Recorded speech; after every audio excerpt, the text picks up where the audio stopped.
The teacup was still warm when Evelyn Harper vanished from Maple Hollow Lodge, Berkshire County, population 4,213. On the night of October 18, 1969, the autumn fog was so thick it swallowed the entire row of pines surrounding the remote wooden resort. At 10:08 p.m., the lodge manager looked out the window and saw Evelyn and her 13-year-old son, Michael, walking toward the parking lot under the faint yellow light.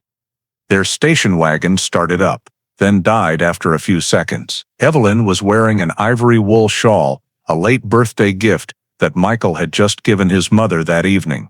The manager watched through the misty glass as the figures of the mother and son gradually faded and disappeared into the patches of darkness along the dirt road. What happened in the next 92 minutes would haunt Berkshire for more than 3 decades. Before diving deeper into the story, don't forget to subscribe to the channel and hit the notification bell so you don't miss the latest cases. The night of October 18, 1969, descended over Berkshire County with a layer of cold fog, typical of late autumn in New England, so thick that the roadside trees seemed swallowed into the pitch-black void. Maple Hollow Lodge sat isolated on the slope of October Mountain, the warm yellow lights from its wooden windows gradually fading as the clock passed 10 p.m. The air here always gave the feeling that time slowed down, as if every movement sank into the dampness spreading across the ground. Evelyn Harper, 38 years old, and her son Michael, 17 years old,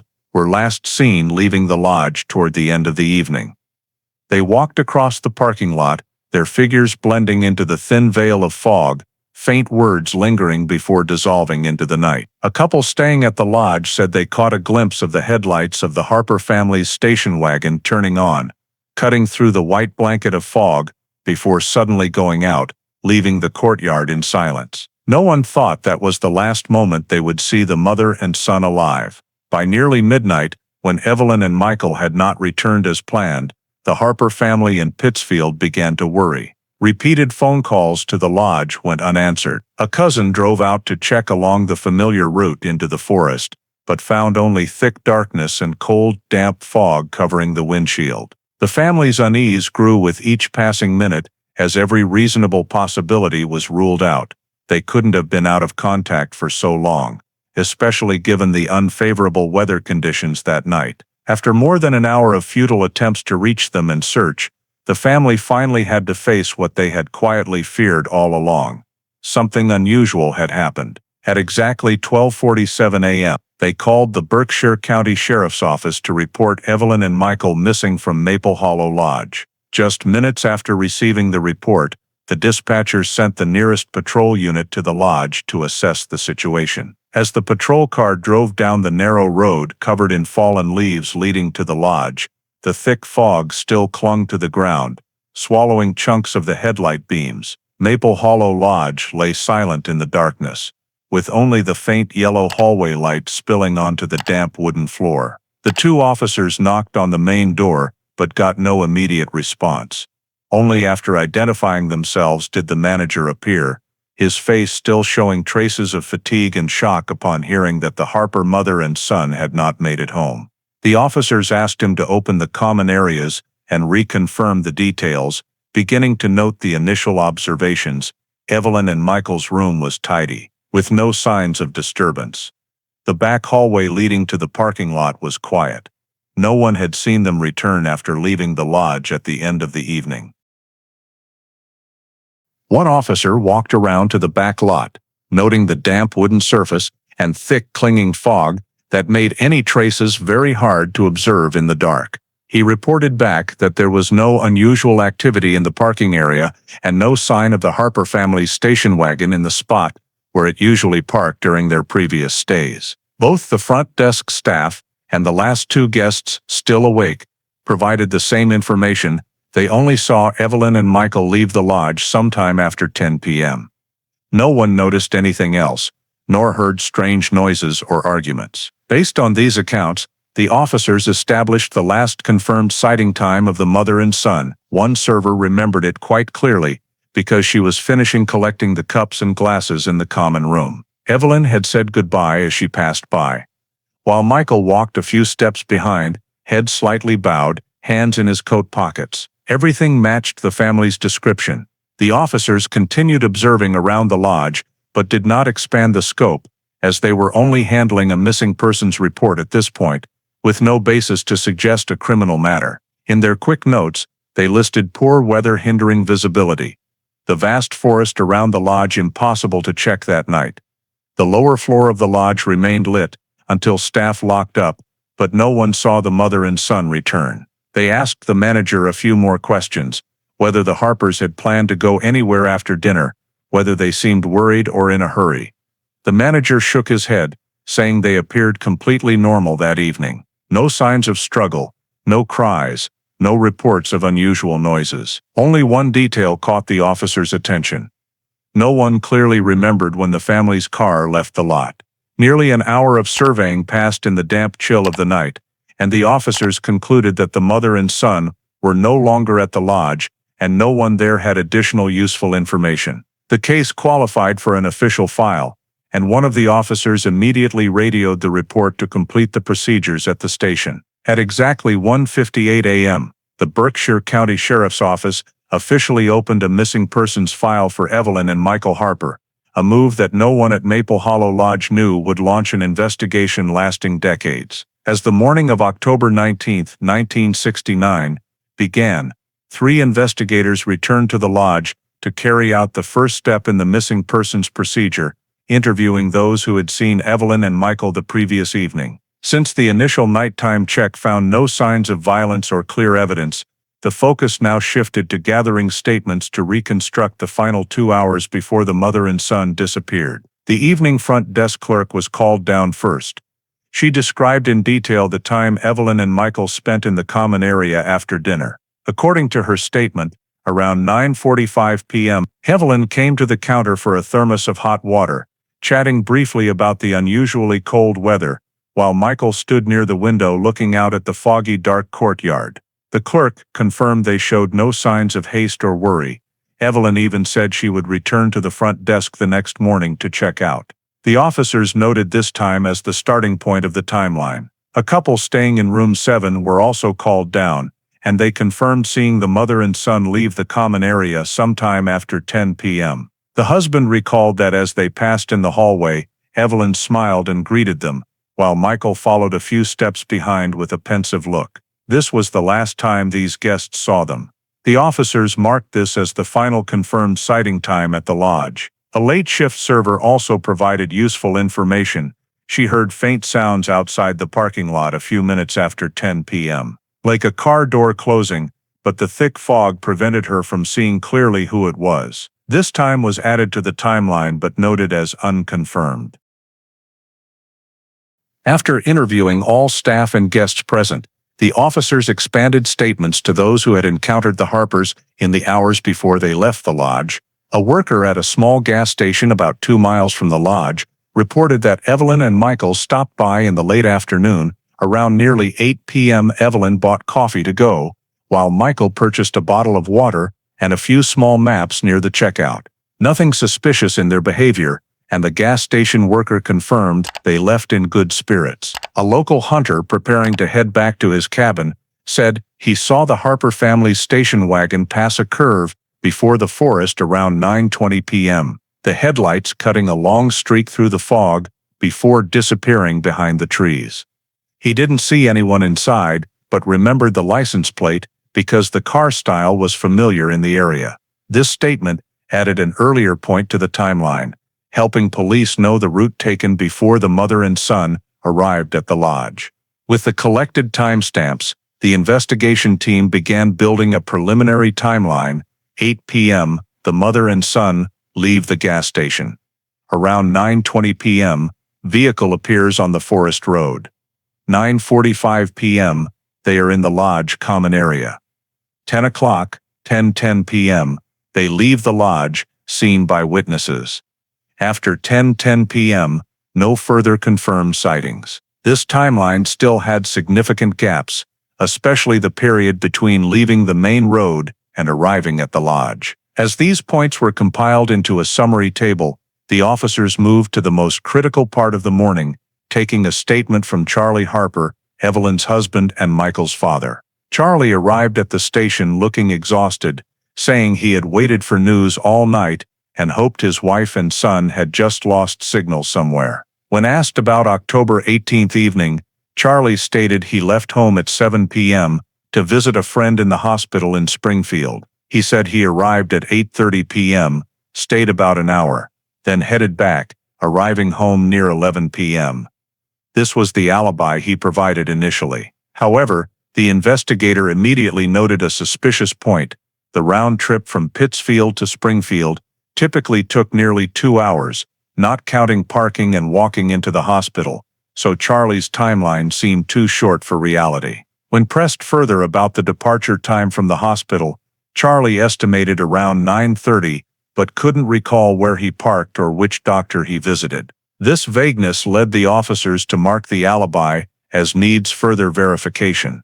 Neither confirmed nor dismissed. When cross-referencing Charlie's alibi with the newly built timeline, the officers noted that the 10:10 p.m. mark, when Evelyn and Michael left the lodge, coincided with when he claimed to be driving home. In theory, this detail made his statement seem plausible, but the vagueness in timing created small cracks in the overall picture that needed checking. The morning ended with a timeline still full of holes, but sufficient to establish the final time frame the mother and son were seen, as well as points needing clarification in Charlie's statement. Verifying the alibi and resolving mismatched timestamps were marked as the next priorities in the missing persons file. Immediately after completing the first round of interviews and having a relatively stable timeline, the investigation team moved to the next critical step, surveying the exterior scene around Maple Hollow Lodge for physical traces that might indicate the final direction Evelyn and Michael took. Since the nighttime check was limited to the lodge premises, the entire surrounding forest and side roads remained completely unsearched. 3 officers were assigned to walk along the dirt road leading to the lodge, nestled deep among tall pines, where light penetrated only in sparse streaks. The fog layer was still thick, distorting visibility and making the wet ground absorb footprints. They started from the fork about half a mile from the lodge, the area where a witness the previous night mentioned hearing faint sounds outside the parking lot, then gradually expanded the scope. By mid-morning, when the sun had risen high enough to thin the fog under the canopy, one officer discovered a tire track stretching over the fallen leaves, leading into a rarely used side road branching south from the lodge. The track was not entirely clear, but noticeable enough because it seemed freshly made overnight, with leaves still damp and pressed flat into a thin layer. The search unit immediately followed the tire track deeper into the side road, where the ground turned to gravel mixed with pebbles. About more than 400 meters from the forest entrance, they spotted a silver object glinting among low maple bushes. Approaching closer, the officers confirmed it was the Harper family's Ford Country Squire station wagon, parked crookedly on the road edge, front 2 wheels slightly turned toward the forest, as if the driver had stopped in haste or suddenly changed their mind. This was the biggest investigative breakthrough since the disappearance was reported. The investigator immediately noted key details: doors closed and unlocked, windows slightly fogged from moisture, hood cold, indicating the car had been there for some time. No headlights on, no interior lights, and keys not in the ignition. Notably, the car had not crashed into anything, was not stuck, and showed no damage, making the parking position even more unusual. One officer circled to the rear, observing the ground around. The fallen leaves on both sides seemed lightly swept or disturbed, but it couldn't be determined if by humans, animals, or strong night winds. Nonetheless, they noted the position and ground condition in the scene log. In front of the car, a section of dirt road appeared to have multiple overlapping footprints, but too blurred from moisture to identify direction. The entire area was temporarily marked, and the officers adhered to protocol, no evidence collected or analyzed, yet as the search was still in the delimitation phase, and they could not yet determine if this indicated a simple disappearance or external intervention. While quickly expanding the search around the vehicle's location, they discovered that this side road led deep into the forest eastward, completely different from the usual route the Harper family took to the lodge. This raised a key question: why was the car here on a turn rarely used even by locals, let alone the way out of the lodge back to Pittsfield? Recording these observations, the investigation team sketched a scene diagram on site: parking position, side road direction, distance from the fork, tree canopy coverage, and light conditions. These observations helped assess the feasibility of the victims leaving the car voluntarily or being forced out. However, per procedure, no conclusions were drawn. All notes were treated as working points. While checking a wider area within a 100-meter radius around the station wagon, the officers found no scattered items or clear drag marks, but they quickly agreed this would be the key area for the next search phase. The abandoned vehicle location became the first clue strong enough to redirect the entire approach to the case. One investigator closed his notebook, looked up at the swaying tree canopy in the wind, and said briefly that from this point, they could no longer treat this as an ordinary getting lost incident. However, before forming any specific hypothesis, the broad survey still needed completion to determine if this was the final stopping point for the Harper mother and son, or just a break in their journey. At the end of the morning survey, the investigation team marked the area around the car as the primary focus zone, the core area to be thoroughly searched that very day. On the afternoon of October 19, 1969, immediately after confirming that the station wagon had been abandoned on the side road south of Maple Hollow Lodge, the Berkshire County Sheriff's Department launched a larger-scale first-day search plan, shifting the focus from crime scene survey to organized search operations using line search and grid search methods, the standard approaches at the time for sweeping the vast, steep, and multi-layered terrain of the Berkshire forest. Approximately 35 people were mobilized, including county police, state police, forest rangers, volunteer rescue teams, and some local residents familiar with the terrain. Before starting, the area was divided into 4 main grids using paper maps, each with a radius of several hundred meters from the location of the Harper vehicle, then gradually expanding eastward and southeast into deeper forest. The commanders chose the side road where the station wagon was found as the starting point, as it was the only indication that Evelyn and Michael's journey had come to an abrupt halt. As the teams were divided and assigned tasks, everyone was required to maintain a horizontal line formation with 2 to 3 meters between each person, advancing slowly to ensure no area in the first grid was missed. No one searched in small separate groups. All movements were directed by commanders, adhering to the principle that any changes on the ground, from fallen leaves to soft soil patches, must be noted, but not evaluated or analyzed. The ground in the Berkshire forest was damp and heavy, with many sections covered in red and gold maple leaves, creating an uneven surface, making it difficult to identify disturbed spots. About 10 minutes after the formation entered the first area, a forest ranger spotted a patch of sunken soil that did not follow a natural shape, as if someone had stepped heavily or placed a heavy object there the previous evening. Other members quickly marked the spot with small wooden stakes and moved on to the next area, in accordance with the "note but do not interfere" rule during the search phase. Each time a sunken soil patch was found, the team's attention heightened, but no one was allowed to break ranks to investigate further. As the formation expanded into the second grid, the terrain changed significantly, steeper, with intertwined roots and small rock crevices. 3 consecutive reports noted suspicious points, leaves gathered into faint curved lines, darker exposed soil underneath, and sections of brush pressed down, as if stepped on. However, none showed a clear direction of movement or specific traces directly related to Evelyn and Michael. By mid-afternoon, the search effort extended to the third grid, an area with gentler terrain and better visibility, featuring open patches interspersed with wild blueberry bushes. Here, a volunteer noted a section of leaves displaced into a streak about 1 meter long, but the mark was too faint to conclude it was caused by a person.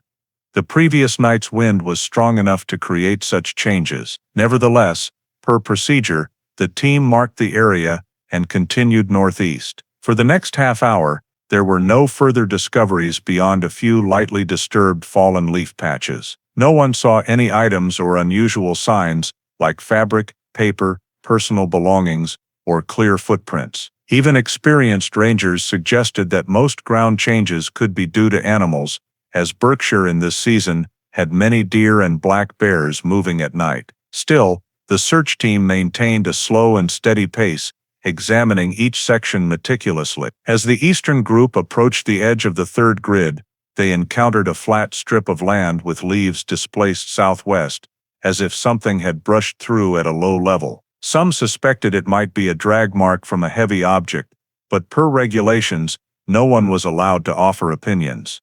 They only recorded leaves displaced in a narrow path, origin unclear. By late afternoon, fading light under the canopy forced the commanders to signal the end of searching the third grid and return to the assembly point to prepare for the fourth grid the next day. The coordination team compiled the notes into a preliminary summary: 14 disturbed ground points, 3 scattered leaf streaks, 2 unexplained sunken patches, all raw data that could not yet yield clear conclusions. There were absolutely no signs of the Harper mother and son, no scraps of fabric, no personal items, no clues indicating they had passed through these areas that night. The absence of victims or any direct signs made the area around the side road even more mysterious. The station wagon stood as a fixed anchor, but the paths leading away from it were completely silent, leaving no information about direction of travel.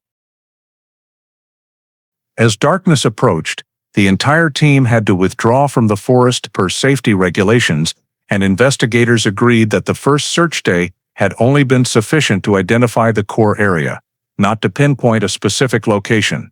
Therefore, they decided to expand the search eastward and southeast the next day. Areas with denser forest, more broken terrain, but also potential to hold clues not reached on the first day. On the morning of October 20th, 1969, as the search team reassembled at the starting point near the side road where the station wagon had been abandoned, the group leader immediately implemented the expansion plan as agreed the previous afternoon. This was deeper forest, with more rocky slopes, natural ravines, and small trails locals used to shorten hunting or blueberry picking routes. The goal of the second day was not detailed grid-by-grid sweeping like the day before, but expanding the radius and checking natural routes a person or vehicle might have taken the night Evelyn and Michael disappeared. The search team was divided into 3 large groups, one following the main trail along the eastern hillside, one skirting natural rock crevices leading down to the southern lowlands, and the final group heading straight toward a small lake deep in the forest, where decayed leaves and fallen wood often accumulated, areas potentially concealing movement traces. The group on the main trail advanced slowly due to steep terrain and loose gravel, but it was the first to note changes different from the previous day. About 200 meters from the starting point, one team member stopped upon seeing a 3-meter stretch of unevenly compressed soil, unlike familiar animal marks. However, with today's rule still note, do not analyze, the team only marked it with a pine branch stuck in the ground and continued. The second group, moving through natural rock crevices, faced greater difficulty as many sections required gripping roots to descend damp ledges. In a narrow crevice, a ranger found a strip of fallen leaves pushed aside as if someone had slid down recently. Yet there were no dropped items, no unusual smells, or other surface traces. They noted coordinates and moved to the next lowland. Meanwhile, the third group, heading to Meadowbrook Pond, made the most significant morning discovery. Approaching the shore, where the ground turned to soft mud and marshy patches, a police officer noticed a deep tire track in the mud's edge, about 2 meters from the water. This track did not match the Harper family's vehicle, deeper grooves, wider, with an off-road tire pattern, likely from a Jeep or similar terrain vehicle. This was the first time in the entire search that evidence of another vehicle appeared, besides the abandoned station wagon. Though the track did not clearly show direction due to morning wind drying the mud, police still marked the area and measured the surrounding radius to determine if the compressed mud followed a path into the forest. A ranger, based on fall terrain experience, noted the track appeared within the last 24 to 48 hours, coinciding with the night Evelyn and Michael went missing. Though not allowed deep analysis, the team recorded it as vehicle movement signal, different from victim's car. Upon recording the Jeep track, the coordinator summoned the other two teams to the lake area and expanded the search perimeter in an arc toward adjacent side trails. Within a 200-300 meter radius around the shore, they found two more unexplained compressed soil sections and a small curved pile of decayed leaves. None confirmed human passage, but the surface changes made the lake shore a priority in subsequent hours. Based on collected signs, Jeep track uneven compressed areas, and intersecting trails, the coordinator tentatively established a suspect activity radius if someone besides the victims had been present the night of the disappearance. This radius extended from the side road with the abandoned station wagon, through the eastern trail, down the crevices, ending at Meadowbrook Pond shore. This area was deemed a potential movement corridor, used that night, though purpose and direction remained unclear. The team continued sweeping along the shore for another hour, but found no further specific traces. No personal items, no clear footprints, no direct indicators leading to Evelyn or Michael's location. Cold wind increased, morning dew dissipated, then returned under the canopy, making surface identification harder. When the clock passed 3 p.m., the leader signaled the end of the second search day, and the team returned to the assembly point with nearly 2 additional pages of notes, but still no specific clues to Evelyn and Michael's whereabouts. The vast scale and complex terrain of the Berkshire forest made the team realize today's efforts were just the beginning of a long, uncertain process. The suspect activity radius, outlined from the strange Jeep tire, remained only preliminary guidance, not conclusive. On the morning of October 21, 1969, as the investigation team returned to the Meadowbrook Pond shore area, where the previous day they had noted the Jeep tire track and notable surface changes, the task shifted from expanding the search to collecting all remaining physical evidence on the soil, leaves, and lakeside mud before weather or wildlife altered them. A forensic technician team from Pittsfield was dispatched, bringing wooden sample boxes, steel tweezers, measuring tapes, wax paper, and sealed cloth bags per 1969 standards. The first area they approached was the compressed soil near the Eastern Trail, marked the previous day with pine branches. Under the damp leaves, a technician discovered a tiny fabric scrap the size of a fingernail, gray-blue, caught between 2 roots. No one knew if it came from a jacket, bag, or tarp, and the color was too common for deep speculation. However, per procedure, any non-natural object within the event radius had to be collected. The technician clipped the fabric with tweezers, placed it on brown wax paper, then sealed it in bag MH21A. In the southern rock crevice area, another technician group noted an unusual soil smear on the rock face, shaped as if forcefully wiped by a soft object, like clothing or a large fabric bag rather than a footprint. The region's clay sand soil adhered well, but overnight dew had covered it, so the sample was no longer pristine. They used a flat knife to scrape part of the soil layer, collecting it in a small wooden box, signed by the supervising observer. No blood signs, no unusual colors, just soil, but in a position nature would unlikely create without contact. As the group probed deeper into the crevice, they found a half-meter curved section of pressed, decayed leaves. This was the spot previously noted as a leaf slide mark. Now, faint sunlight through the canopy revealed a few small fibers on the curve's edge. At first glance like animal hair, but under a handheld magnifier, the technician saw they were too straight and uniform to be squirrel or deer fur. However, 1969 technology could not analyze microfibers advancedly, only visual classification and 10x magnification. Fiber type identification awaited the Boston lab with better comparison microscopes, though still limited compared to decades later. The sample went into box MH21C, noted, unidentified microfibers, requires testing. Near Meadowbrook Pond shore, the technicians revisited the strange Jeep track site. The mud surface was drier, with small cracks, but the tire groove remained identifiable. They used a wooden frame with pins to fix the mud shape, then cut it into small sections for lab transport. A common method before plaster casting became standard. On-site sketches noted a deep V-pattern groove, typical of late 1950s Jeep tires. But this was not conclusive, as many manufacturers use similar patterns. Meanwhile, at the water's edge, a technician found a straight vertical break in grass, suggesting heavy weight pressure. However, the mark was too vague to conclude human footprint or just a fallen branch from the previous night. They photographed, measured break depth, and recorded it, but did not collect as it was not detachable. All evidence collected that morning was taken to Maple Hollow Lodge for preliminary sorting before lab transfer. They laid samples on a long wooden table in the lodge's common room: gray-blue fabric scrap, clay soil from the crevice, microfibers from the leaf slide, mud sections with Jeep track. Each was photographed with Polaroid, numbered and described. Lead investigator Thomas Avery handwritten in the report, "All evidence has potential directional value, but no direct links to victims or any suspect." Technicians confirmed no fingerprints, no biological samples, no blood, nothing linking anyone to the scene. Identifying the fabric or fibers in 1969 was nearly impossible without comparison samples.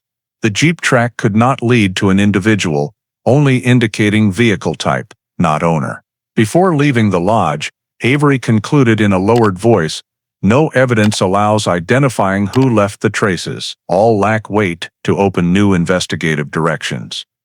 With that assessment, the October 21st evidence file was closed, moving to awaiting lab analysis results, though everyone knew that with the era's technology, chances of specific conclusions were virtually nil. Immediately after the forensics team left Maple Hollow Lodge, with evidence that yielded no clear leads, lead investigator Thomas Avery decided to shift focus back to the only factor capable of providing the closest context to Evelyn and Michael's condition before they vanished. Charlie Harper, Evelyn's husband and Michael's father, he had been interviewed very briefly on the night the disappearance was reported, but that was only preliminary information gathering.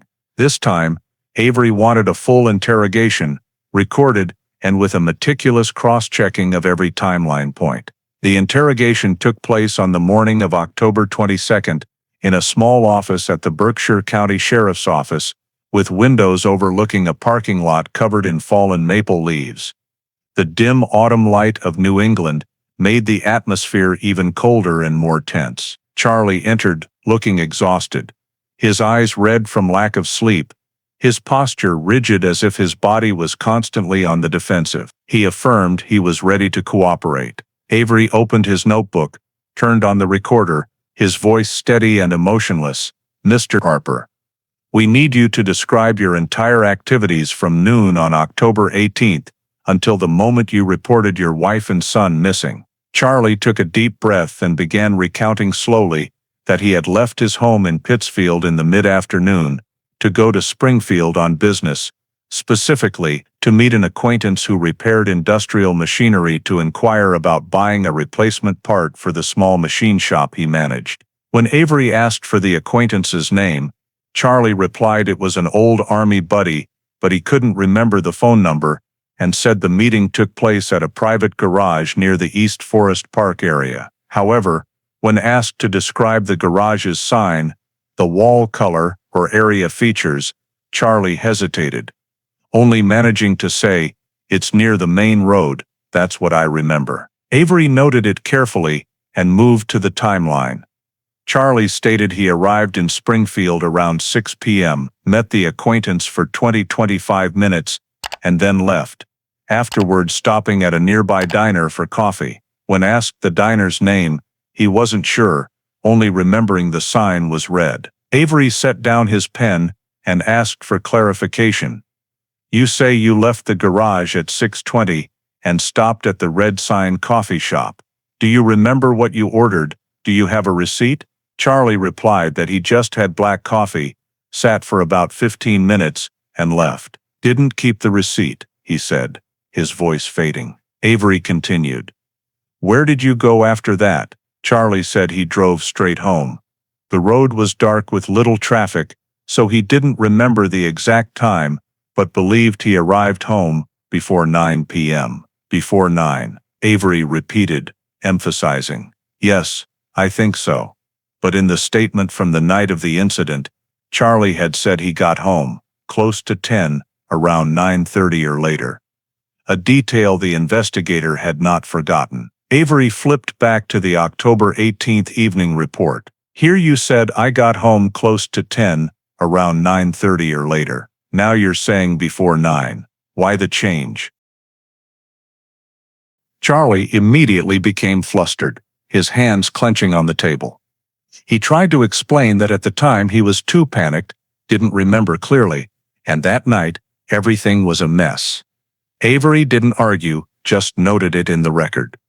But that wasn't the only inconsistency. When Avery asked if he had contacted Evelyn while in Springfield, Charlie initially replied, "No, I didn't call." However, when the investigator mentioned that the family had provided phone records from the lodge showing a missed call from the Harper home number around 7:15 p.m., Charlie changed his story.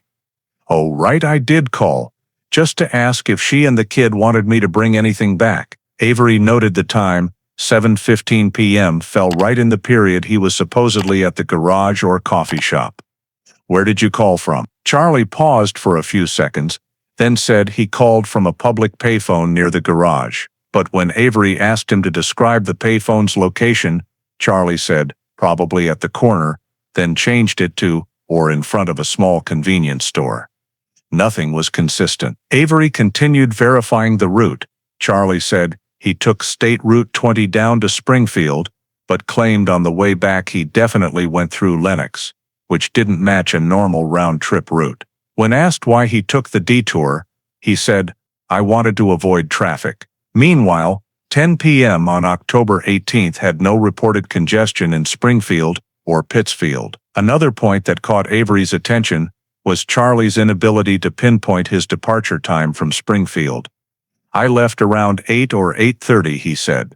But if he left at 8:30, the drive from Springfield to Pittsfield took nearly 1 hour 20 minutes, meaning he couldn't have been in Pittsfield near 9 p.m. as claimed. When Avery pointed out that calculation, Charlie only replied, "I don't remember, I just drove and didn't check the clock." His tone shifted noticeably, from cooperative to defensive, even as Avery maintained a steady, neutral voice. At the end of the interrogation, Avery asked the question he had prepared, "Can you provide anyone who can confirm you were in Springfield that evening?" Charlie looked up, meeting his eyes but lacking conviction.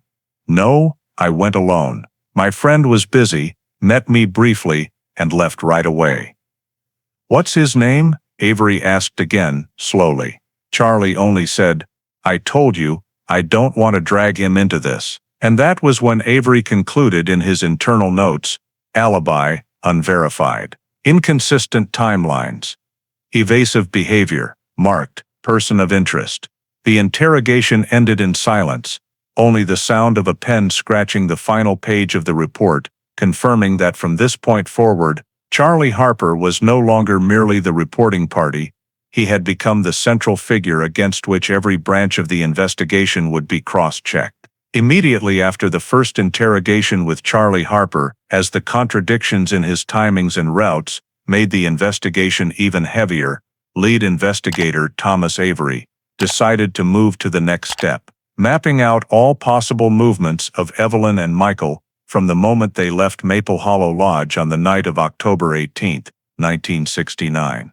This wasn't recreating a personal timeline that had already been done through witness interviews, but rather plotting potential paths taken by the victims themselves or by anyone who might have intervened in their journey from the lodge to where the station wagon was found. Avery spread out a 1/24,000 scale military map of the Berkshire County area on the large table in the small conference room, placing red pins at confirmed points. Maple Hollow Lodge, the location where the abandoned car was found, the trail leading into the forest north of the lodge, and the shore of Meadow Brook Pond, where Jeep tire tracks appeared. He requested 2 assistants, the ranger in charge of the preserve, and a patrol officer familiar with local terrain, to be present for the analysis. First, Avery outlined 3 general directions that the victims or whoever took them might have used immediately after leaving the lodge.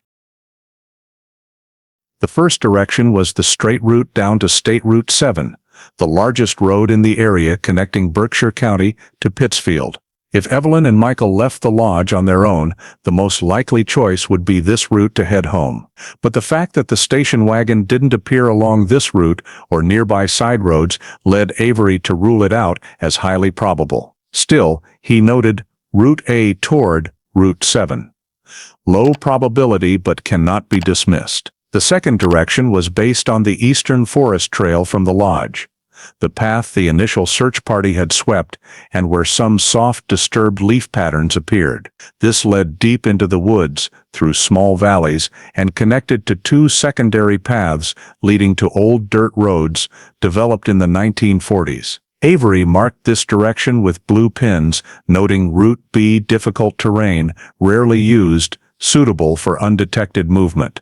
In his view, if someone wanted to remove the 2 victims from the lodge unnoticed, this was a viable direction. The third direction was the focus, as it was the first time the Jeep tracks on the map became a true point of suspicion. The Jeep tracks found beside Meadow Brook Pond weren't near any natural route for pedestrians or ordinary drivers in the area.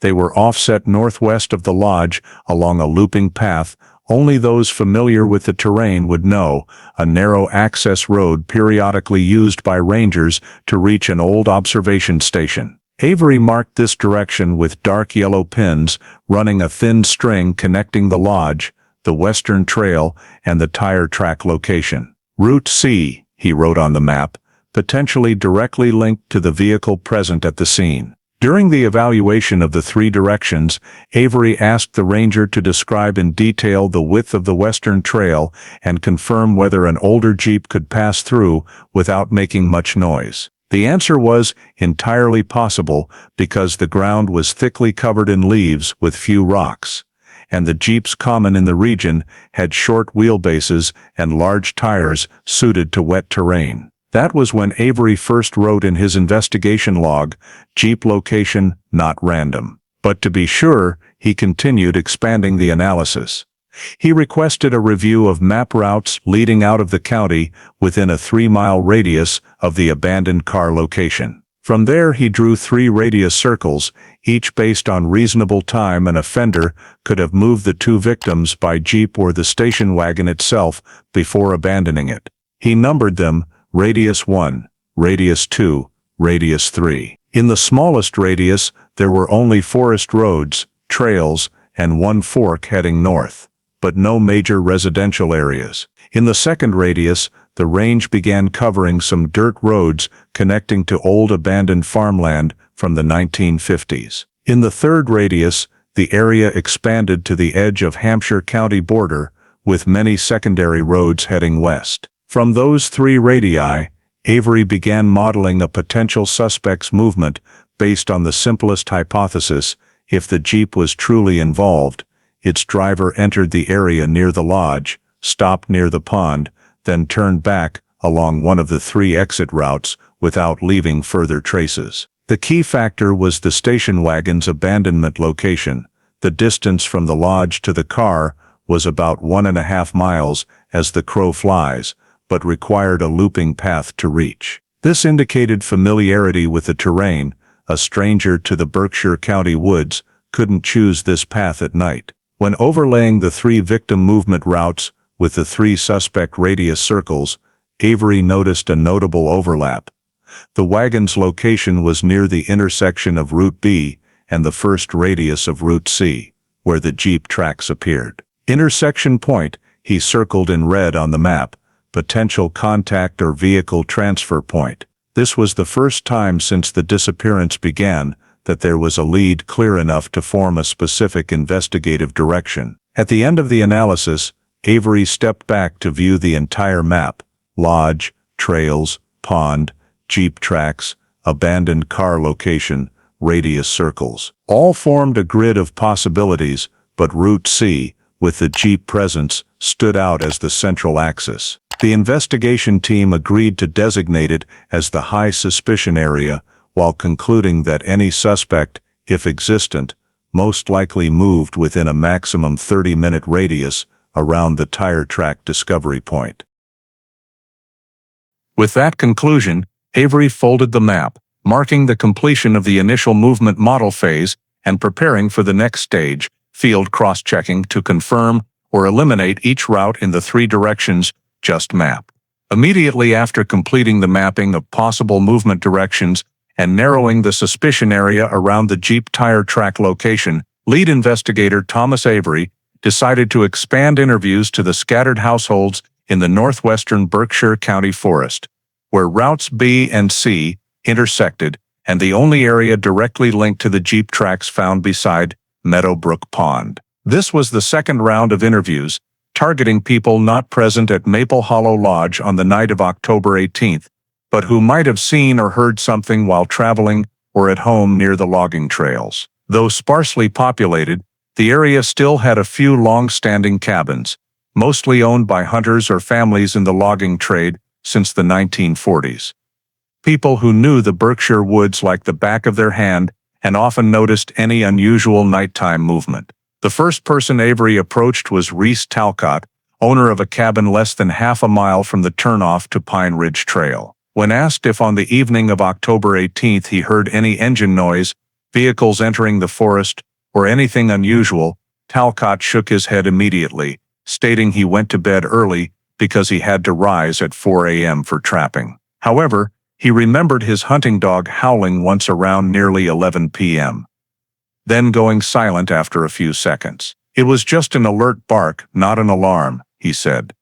"I figured it was an owl or a stray deer." Nothing suggested a jeep, but Avery noted it due to the dog reacting near the time of Evelyn and Michael's disappearance. The second witness was Mildred Halsey, living in an old attic cabin right at the forest edge behind the abandoned observation station. She said that night the wind was very strong, the attic door rattling constantly, so she couldn't distinguish vehicle sounds from branches hitting the walls. When Avery asked if she saw any vehicle headlights flashing through the trees, she said once she saw a dim light like headlights through the trunks, but wasn't sure if it was vehicle lights or reflection from distant hunters' lamps. This lacked reliability, but was still recorded. The most notable interview in this round came from Jacob Marin, who lived in the deepest cabin in the forest, about 3/4 of a mile from the Jeep track location. Marin was a former hunter, living alone, accustomed to observing every forest movement. When Avery asked directly, on the evening of October 18th, "Did you see or hear a vehicle entering the forest?" Marin paused for quite a while before replying. "There was one thing, but I'm not sure it'll help you." Avery nodded, asking him to recount whatever he remembered. Marin said that sometime after 10 p.m., while standing on the porch fixing a door hinge, he heard a faint engine sound coming from the direction of the Pine Ridge turnoff, a stretch usually only used by local hunters. "It wasn't a big truck," he said, "more like the puttering of a short vehicle, an old Willys Jeep type." When Avery asked how he could tell, Marin replied he had owned a Jeep during his service in Korea, and clearly remembered the distinctive rumble of the four-cylinder engine. When asked, "Did you see any lights?" Marin said he only saw light flashing through the canopy for a few seconds, then it vanished. "Like someone turned off the lights when going deeper into the trail," he said. But when Avery asked for precise description of the light direction, speed, or color, Marin hesitated, his answers becoming uncertain. "I think heading north, or maybe slightly west, not sure, because the wind was strong, leaves rustling distracted me." Avery pressed, "Can you confirm it was a Jeep?" Marin shook his head slightly, admitting it was just a guess based on sound. He didn't see the vehicle body. "But what stuck with me," he said, "is that it went into the forest, not on the main road." This was the first testimony matching Route C that Avery had mapped. but the witness's reliability remained questionable. When asked for a more precise time, Marin could only say, after 10 before 11, a broad window any vehicle could pass through. He also couldn't firmly rule out the engine sound coming from a generator or a ranger vehicle at night. And since he saw no license plate, color, or shape, the statement had only directional value, not evidentiary. The remaining witnesses in the round provided nothing concrete. One mentioned hearing branches snapping, another strange flashes, possibly just hunters' flashlights, another an engine-like sound more resembling a chainsaw from illegal loggers than a jeep. All vague, suggestive, but not strong enough to conclude. At the end of the day, discussing with his two assistants, Avery acknowledged Marin's account as the most notable lead of the day, but still below investigative reliability threshold. "It fits the movement pattern we mapped," he said, "but fitting doesn't mean accurate." He closed his notebook, marking this testimony as weak indicator, and final note. No witness in round 2 has confirmed seeing a vehicle, driver, or any identifying details. All statements vague, not enough to upgrade the case to criminal suspicion. Right after the second round of interviews with the group of reclusive witnesses deep in the woods, people who could only provide fragmented pieces of information with no statement reliable enough to turn into evidence, lead investigator Thomas Avery returned to the Berkshire County Sheriff's Office headquarters with a clear sense that the disappearance of Evelyn and Michael Harper was entering its first deadlock phase. What troubled him most was not the vague statements, but the unexpected connection between the Jeep tire tracks, the location where the station wagon was abandoned, and the contradictions in Charlie Harper's alibi. He sat alone in his office, spreading out the entire movement diagram, the faint physical evidence, and the transcript of Charlie's interrogation. The inconsistent timelines, 9 p.m. turning into before 9 p.m., the duplicated phone call from a payphone with no describable location, the illogical detour route, all pointed to the same thing: the possibility that Charlie knew more than he was letting on. After writing 3 pages of analysis, Avery decided to draft a report, proposing an expansion of the investigation to send to his superiors, requesting permission to dig deeper into Charlie, at the very least to thoroughly verify his alibi by checking toll booths, questioning stores in Springfield, reviewing telephone line maps, and examining fuel receipts. But when Avery submitted the report to Lieutenant Leonard Broden's office, the man responsible for approving the next investigative direction, he immediately sensed a shift in the atmosphere. Broden skimmed the report, lightly tapping his pen on the desk, his eyes not focused on the details, but on some point behind Avery. "You want to upgrade Charlie Harper to a primary focus?" Broden asked, his tone neither clearly approving nor opposing. Avery was direct.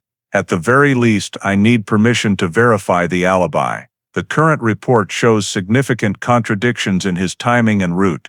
Broden set the report down, rubbed his forehead, and said vaguely, "You know how sensitive this is." Without waiting for Avery to ask, he continued, "The Harpers are one of the oldest families in Pittsfield. Charlie's father served 3 terms on the town council. His brother is a major donor to the volunteer fire department. You want to launch a criminal investigation into a family like that?" Avery kept his voice calm. "I'm not asking for a criminal investigation into the family. I'm asking to verify the route of an individual whose statement has contradictions, and that route directly relates to the time frame of the disappearance." Broden still didn't agree right away. He leaned back in his chair, crossed his arms, and then said something that made Avery realize things would be harder than expected. "Do you have any other evidence besides the time contradictions? Any witness placing Charlie near the scene? Any physical evidence linking him?" Avery answered honestly, "Not yet. But if we don't verify the alibi, we'll never know." Broden looked him straight in the eye. "No evidence yet. And you want to expand the investigation deeply on a community-connected figure? You want to create a political uproar?" Avery realized this was the point to clarify. "Lieutenant, my job isn't to avoid politics. 2 people missing, no trace, no progress. We have to consider every possibility." But Broden just shook his head. He placed his hand on Avery's report and gently pushed it back toward him. "You've documented it pretty thoroughly, but I'm not approving it.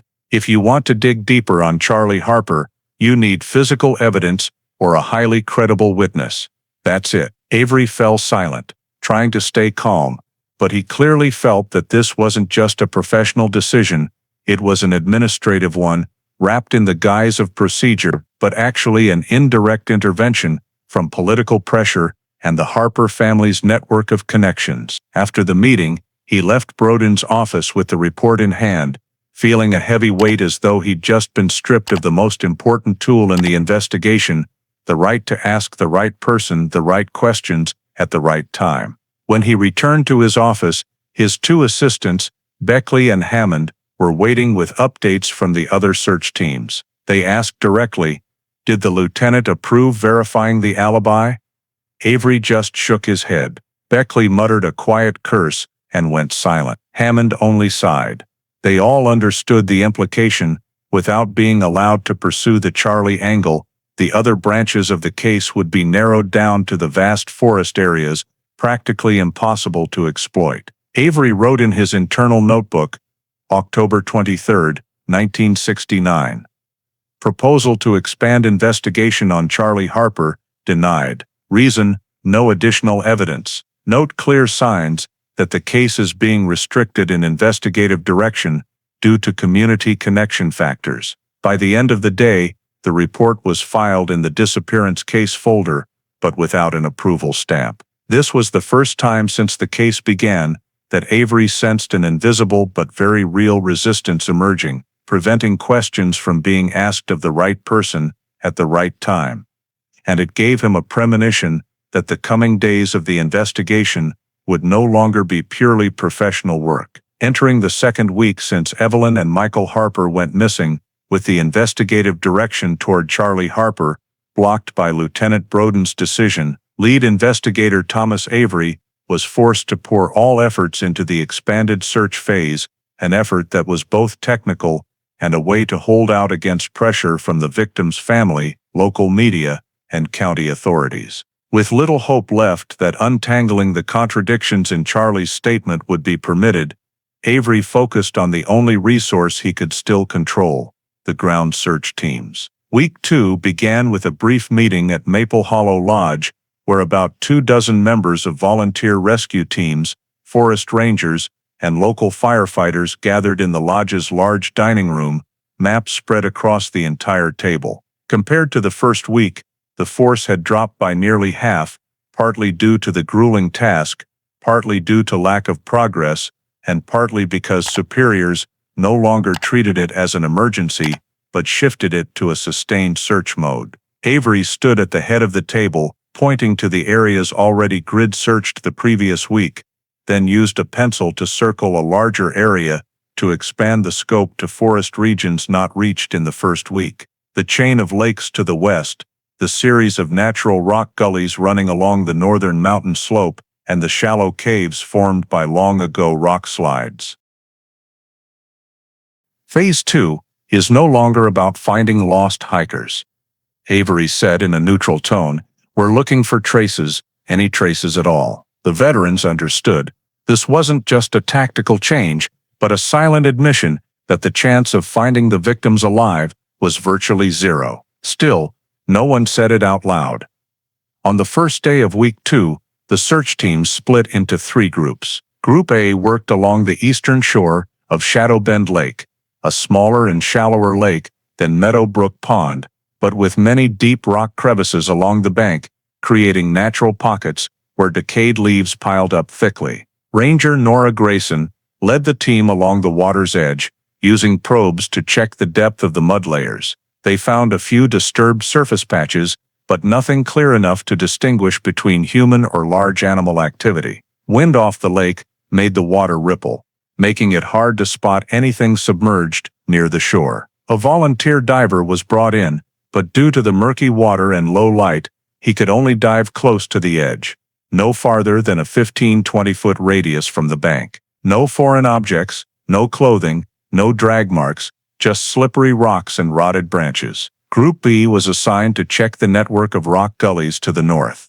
This area, shaped by landslides from generations ago, featured long stone crevices 10 to 40 feet deep, some narrow enough for only one person to squeeze through, others opening into clearings with leaf litter up to ankle depth. Avery personally led this group, believing it was the area most likely to yield fall marks, drag signs, or caught items if the victims or a suspect had passed through. The group started with the largest gully, called Granite Slip, working deep into each crevice, shining flashlights along the rock faces, and using wooden sticks to flip the leaf layers at the bottom. A few sections of rock had vertical scratches, but nothing proved they were human-related. In one narrow section, they found some moss strands unusually stretched, but the ranger confirmed that moss in this area easily detaches in strong winds or when large animals pass. After more than 4 hours of continuous sweeping, Granite Slip yielded no noteworthy discoveries. They moved on to smaller crevices like North Chute,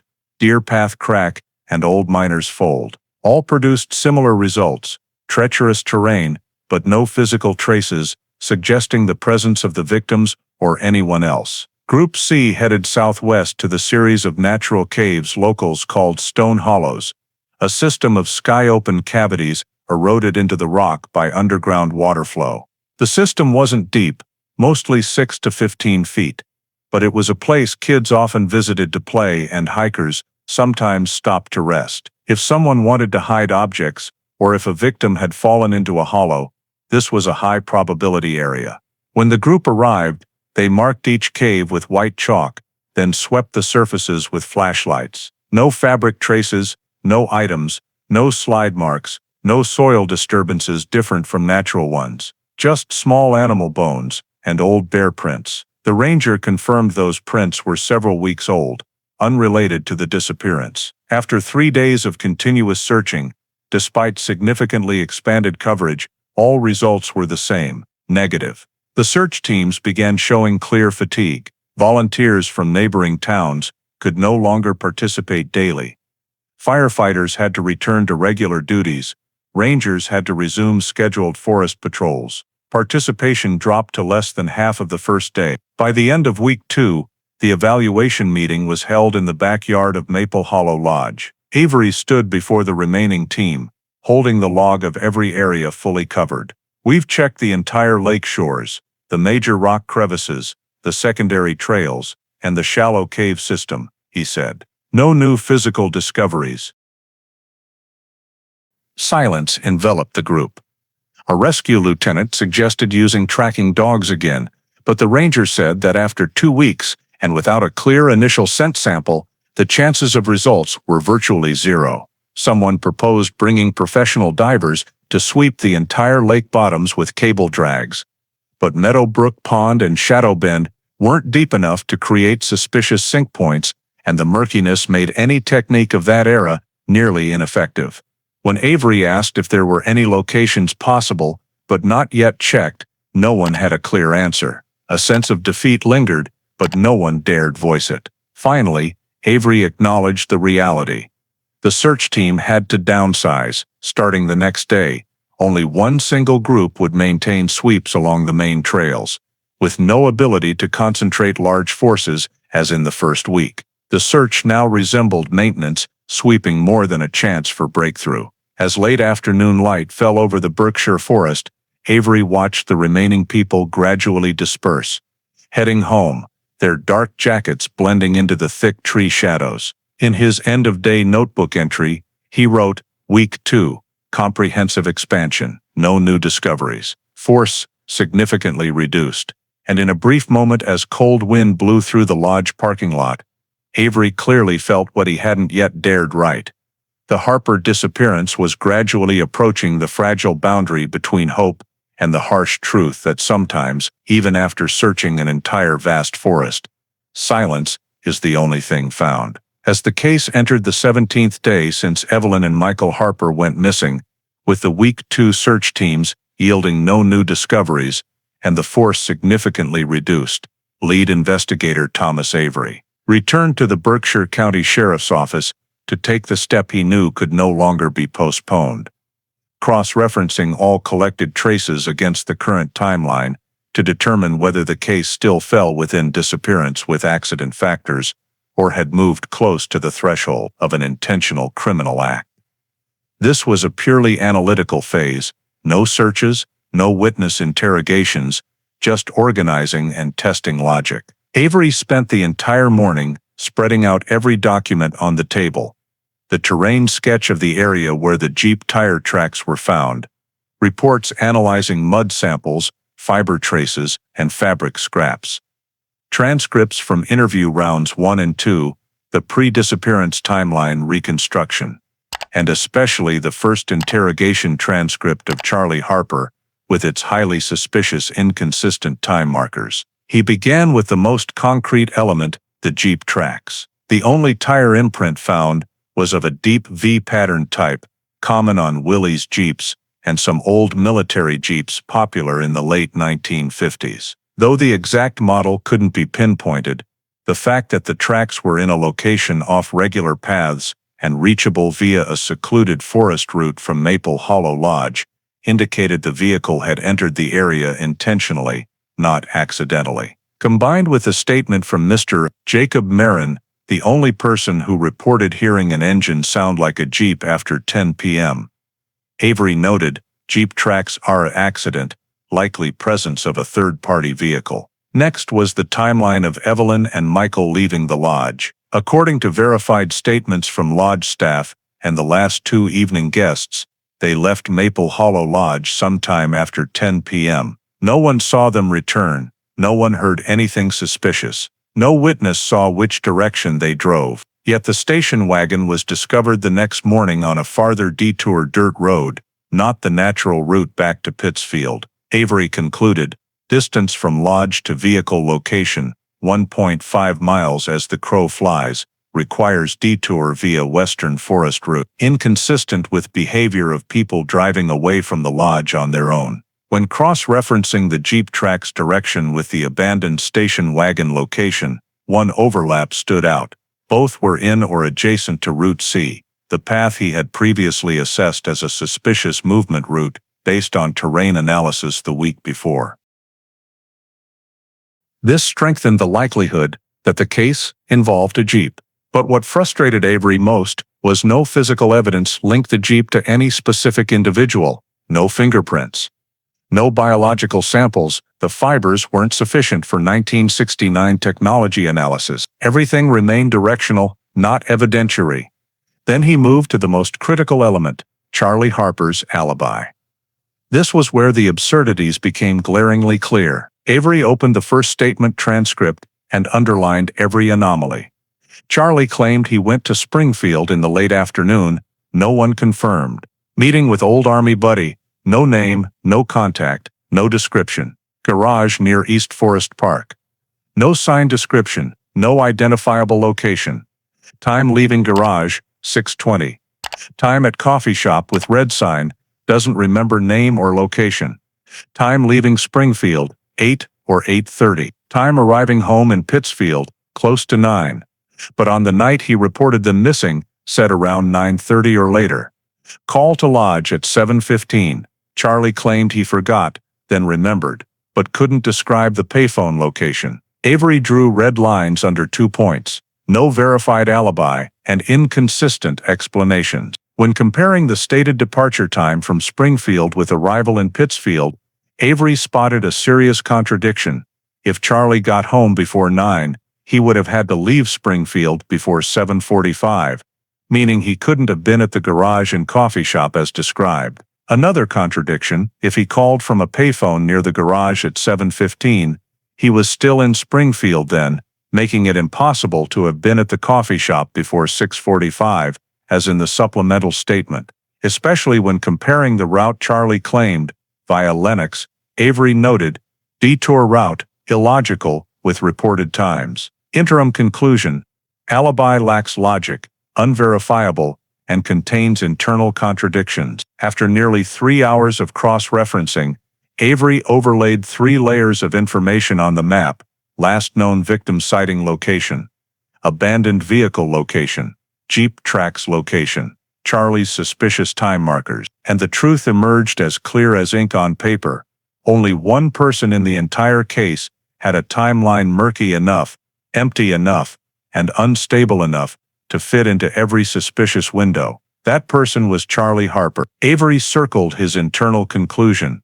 High probability, this is no longer an ordinary disappearance. But he also had to write immediately below it, in handwriting he hated putting down, no bodies, to not yet open criminal investigation. This was the bottleneck every cold case investigator knew well. No bodies, no physical evidence, no credible witness. Every suspicion, no matter how logical, remained suspended, and couldn't be converted into charges. Avery closed the folder, and leaned back in his chair. He understood he was standing at the boundary, a disappearance with high criminal indicators, but everything was almost nothing definitive. He wrote in his investigative journal, comprehensive cross-reference, Jeep tracks plus timeline, plus Charlie alibi, or high likelihood of third-party intervention, or Charlie himself. However, no bodies, and no direct evidence. Case file gradually approaching legal limit of an undetermined cause disappearance. And in that moment, Avery realized for the first time, if no new discovery emerged, the Harper case risked being dragged out indefinitely, eventually falling into the coldest region of the files he feared most, cold cases. Immediately after completing the timeline cross-checking and trace analysis, with an internal conclusion that the likelihood of criminal activity was increasing, but still lacking bodies and any direct evidence, lead investigator, Thomas Avery, decided to take the step he had been deliberately postponing for nearly 3 weeks. Constructing a behavioral scenario, simulating the entire chain of events that might have occurred if Evelyn and Michael Harper had truly become victims of an abduction or intentional attack. This was a procedure that in 1969, investigative practice was considered internal non-disclosable material, used only to guide thinking and not admissible as evidence or official argument.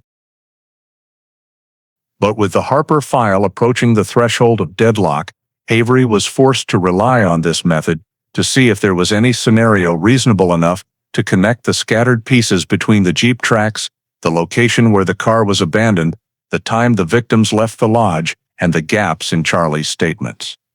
Avery sat in the small conference room, spreading out the map that had been pinned with countless markers over the past 2 weeks. He asked his 2 closest assistants, Beckley and Hammond, to stay after hours to help build the model together. "This is just a simulation," Avery said before starting. "Not a conclusion, but if we don't try to place every element into a logical sequence, we'll never see the full picture." The first step, Avery established the starting point. 10 p.m. Evelyn and Michael leave Maple Hollow Lodge, seen by 2 staff members heading to the parking lot. No one saw them get into the car or start it, but the station wagon found the next morning proved they had left the lodge in that vehicle, unless someone else had intervened right before or right after they got in. From that point, Avery simulated the first scenario, the least likely one, that they drove themselves and got lost in the woods, accidentally veering off the main road onto the Western Trail. He quickly dismissed it because the station wagon could not have gone that deep on its own without deliberate driving. And there was no indication that Evelyn had ever been in that area before. The second scenario considered was a forced approach right in the lodge parking lot. Avery marked the parking area with a faint red circle, assumption subject approaches as soon as the victims exit the lodge door. In this simulation, the perpetrator, or someone known to the family, had been waiting or following beforehand, approaching when Evelyn and Michael reached the parking lot. If the subject owned the Jeep, they could have parked it on the western side road and walked to the lodge via the trail, approaching from the shadows where the lodge lights didn't reach. This behavior requires 2 things. Avery said, 1. The subject knew exactly when they would leave the lodge. 2. The subject was familiar enough with the terrain to park the Jeep where no one would notice. Beckley asked, "Are you referring to Charlie?" Avery didn't answer directly, only saying, "I'm referring to anyone who knew they would be at the lodge that night." In this simulation, the perpetrator subdued or tricked the victims into the car, or forced Evelyn to drive the station wagon while the subject followed in the Jeep. This explained why Jeep tracks appeared near the abandoned car location. The Jeep could have gone ahead, stopped, then turned around, or continued without leaving further traces. Avery used a ruler to draw a line from the lodge to the point where the Jeep appeared near Meadowbrook Pond. If the victims were forced to go, this direction makes more sense than others, he said.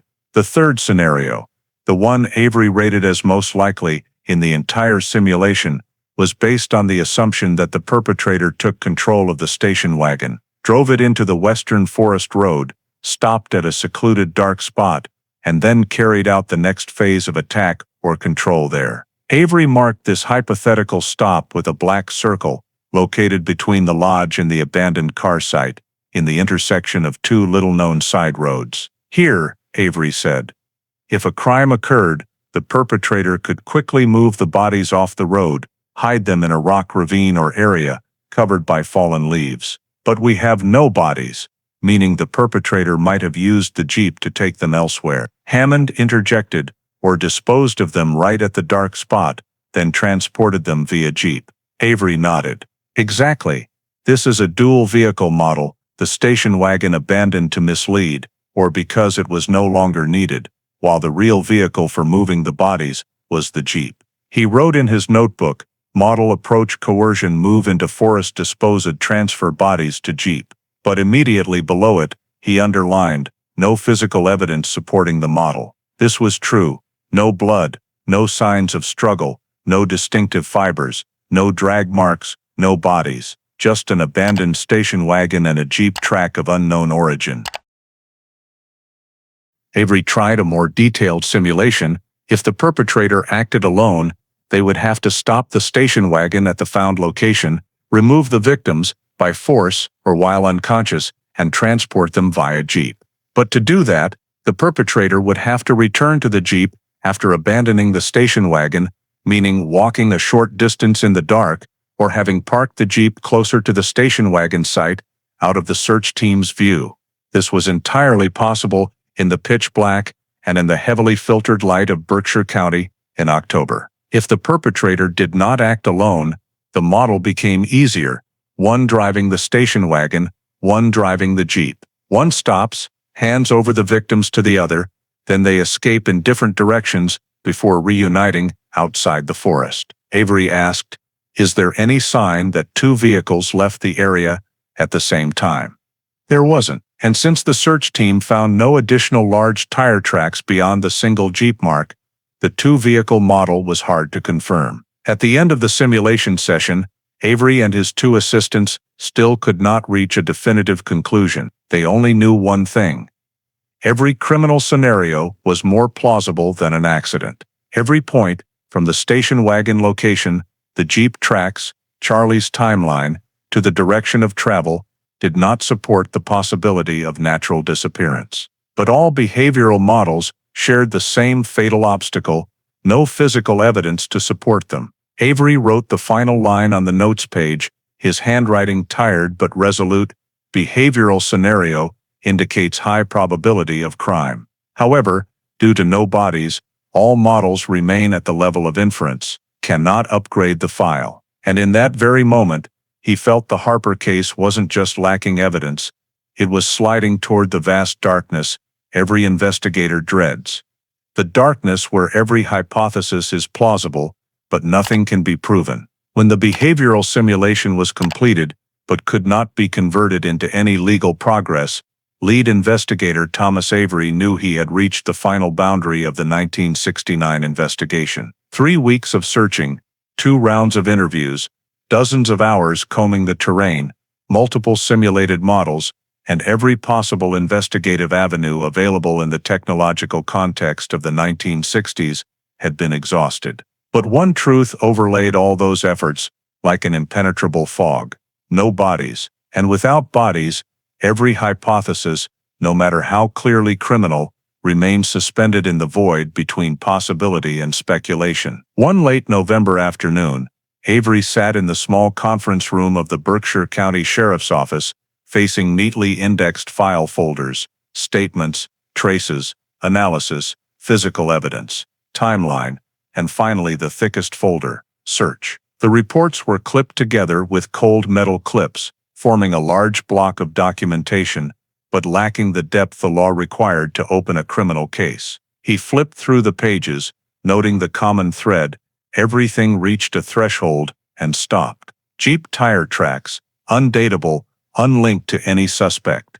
Station wagon, abandoned but no signs of struggle, no hairs, no biological samples, revealing nothing beyond the fact that the car was simply left there. Witness statements, vague. No one saw anyone. No one heard screams. No one identified a vehicle. Charlie Harper's alibi, full of contradictions, but only timing inconsistencies, not criminal evidence. And under 1969 Massachusetts law, contradictory statements were not enough to open a criminal file when there were no victims, no injuries, no physical evidence, proving a crime had occurred. On November 28, Avery was summoned to Lieutenant Broden's office. The meeting was brief. Broden slid over a pre-drafted proposal, assessment of Harper investigation status. In the document, Broden wrote clearly, after 3 weeks, search and investigative efforts have yielded no new evidence, no biological indicators, no primary witnesses, no bodies, no signs proving criminal activity. Under current legal standards, the case lacks basis to continue as an active investigation. Recommend transferring the file to suspended status until new evidence emerges. Avery read every word, feeling the coldness in how the phrasing reduced the entire search team's efforts to a brief conclusion. Suspended was administrative terminology, but in practical investigative terms, everyone knew it meant cold case. He wanted to object, to point out that every behavioral model led to criminal likelihood, to emphasize Charlie Harper's contradictions, to remind that the Jeep track could not be dismissed as random when it lay right on the suspected route. But all of that, no matter how logical, still could not overcome the single barrier field investigation could not break. No bodies. You've done everything you could, Broden said, as if to end the meeting with a consoling remark. But without new evidence, we can't keep burning county resources on an undetermined missing persons case. Avery didn't respond. He only signed the acknowledged line, though inwardly roiling with indescribable turmoil. In the internal meeting that afternoon, he informed Beckley and Hammond. Both were silent for a long time. Beckley set his notebook down, shaking his head slightly. "We haven't found them," Hammond said quietly. "And if they're somewhere in the woods by now," he left the sentence unfinished. No one wanted to complete the thought. Avery packed the Harper files into a metal storage box, labeled per regulation. Harper case, 1969, inactive. The box was placed on shelf 4, row 3, next to files unopened for years. As he pushed the box into the gap between two older files, Avery felt as though he were closing a door heavier than any wooden door in the Berkshire woods. He wrote the final entry in his November 1969 investigative log. No bodies, no evidence, no definitive witnesses, no legal basis to continue. Harper file officially closed in inactive status. High suspicion of crime but unprovable. On November 30th, 1969, the Berkshire County Sheriff's Office issued a brief statement. The search for Evelyn and Michael Harper has been suspended due to no new findings. The file will be reviewed upon additional information. No one used the term cold case in official documents, but the entire force knew, from that day forward, the Harper case had become the cold case of 1969. No sirens, no major press conference, no police barricades, just the bone-chilling silence of the Berkshire woods, a station wagon frozen in the memory of those who searched in vain, and two names, Evelyn and Michael Harper, added to the list of unsolved missing persons. For Avery, the most painful truth wasn't the file being closed, but the words he uttered alone as he turned off the office light. We reached the limit, and we're still too far from the truth. 36 years after the Harper file box was pushed into the cold steel shelf of the Berkshire County Sheriff's Office, time had layered the entire case in dust thicker than any fog that ever shrouded the Berkshire woods in 1969. Succeeding winters, spring thaws, changes in personnel, politics, and even the operations of the Massachusetts justice system could not make that gray box move on its own. It remained on shelf 4, row 3, the spot reserved for inactive files, though everyone tacitly understood it as the graveyard of hopeless cases. With each generation, new investigators joining the force were trained in archive classification, and they all skimmed past the label Harper Case, 1969. Inactive without pausing more than a few seconds, to them it was just one of hundreds of old metal boxes tagged with long-ago dates. No one told them about the gusts of wind on search nights, the scattered footsteps in the dark woods, the tense meetings when investigative paths were blocked by lack of evidence. All those memories lived only in the minds of a small group, long retired or transferred. Inside the storage room, the meticulously collected evidence, microfibers, gray-green fabric scraps, mud patches with V-groove marks, lay in cloth bags or wooden boxes faded with age, absorbing the damp smell of time. Many folders once marked in clear black ink now had blurred handwriting hard to read. The 1969 Polaroid photos, already poor quality when taken, had shifted to pale yellow tones, some edges curled or chemical layers peeling. Avery's pencil notes on the old map had faded, leaving only faint traces of the ruler-drawn trails. The evidence, already weak in investigative value from the moment of collection, had now become nearly useless. Microfibers frayed, fabric brittle, soil samples cracked and retaining little original structure. The storage room wasn't designed to prioritize such sensitive samples. Through many humid summers and dry winters, fluctuating moisture caused organic materials to degrade. Though no one wanted to admit it, most evidence now held only historical documentary value rather than testable proof. There was even the 1984 incident when a heavy rain caused the storage roof to leak, soaking many boxes.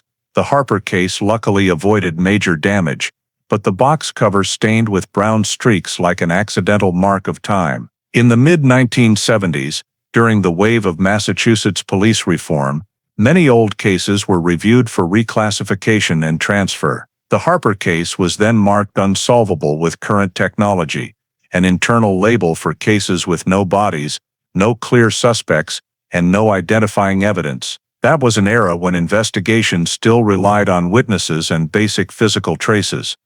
No one imagined DNA, 3D scene scanning, or modern data retrieval tools. Thus, the Harper file was buried under newer documents, gradually becoming a name that existed only in annual statistics, a number on the list of unanswered missing persons cases. In the early 1980s, as newer generation investigators took over, the Harper case surfaced only when they reorganized the archive to new standards. A young sergeant reading through it wrote on the back of the box, "No body, no crime indicators, unresolved." That note remained for years as a default label, no body, no chance of solving. Annual file review meetings usually skimmed past the Harper case in minutes, as no one found a valid reason to reopen investigation. The Harper family gradually fell silent. Older relatives passed away, younger ones moved out of state. The old house sold to strangers. Occasionally someone sent a letter asking for updates, but the reply was always the same: no additional evidence. No one publicly declared the case unsolvable, but everyone understood that if bodies weren't found in the first 10 years, after 30 the odds were nearly zero. In the late 1990s, a young investigator in training once opened the Harper box to study 1960s file organization, but he glanced through it for only minutes before closing it. The handwritten notes were too old, hard to read, photos blurry, evidence degraded. Everything made the case unappealing professionally. The Harper case wasn't the only one forgotten, but it was distinctive in that no one knew what happened, and no one had clues to even speculate. It simply existed as a void. A mother and son vanished without a trace. An abandoned station wagon. A vague Jeep tire mark. And 36 years of absolute silence. As 2005 approached, in the Berkshire County storage room, that file box still sat in its original spot, covered in thick dust, unopened for nearly 2 decades. No one had reason to touch it. No one thought the story was over, but no one could imagine that long silence was merely the wind-up before the ghost of the 1969 case suddenly rose again, once more stirring the entire Berkshire community after 36 years of slumber. In February 2004, when the Berkshire County Sheriff's Office was conducting a review of the archives as part of Massachusetts' new reform procedures, a faded gray file box fell to the floor as the technician opened shelf 4, row 3, to replace the inventory list. The barely legible label, Harper Case, 1969, inactive, meant nothing to the younger staff in the room, who had no idea it had once been one of the most mysterious missing persons cases in the county's history. But for Detective Angela Rourke, a newly hired investigator brought in from Worcester with the specific goal of rebuilding the cold case unit, the name Harper immediately caught her attention. Rourke had a sharp demeanor and a preference for tackling impossible cases, believing that impossibility always concealed a weakness in how the case had been viewed. When she picked up the box, the thick layer of dust made her cough lightly, and the smell of old paper mixed with rotting fabric told her instantly that she was dealing with a file that had been dormant far too long. She took the box back to her new office, a small white-walled room at the end of the hallway, and slowly opened it. Inside were yellowed sealed cloth bags, Polaroid photos so faded that light shone through them, handwritten notes where the pencil marks had blurred like mist, and especially the thickest report titled Search, with Thomas Avery's signature on the first page. From the very first lines, Rourke sensed something was off.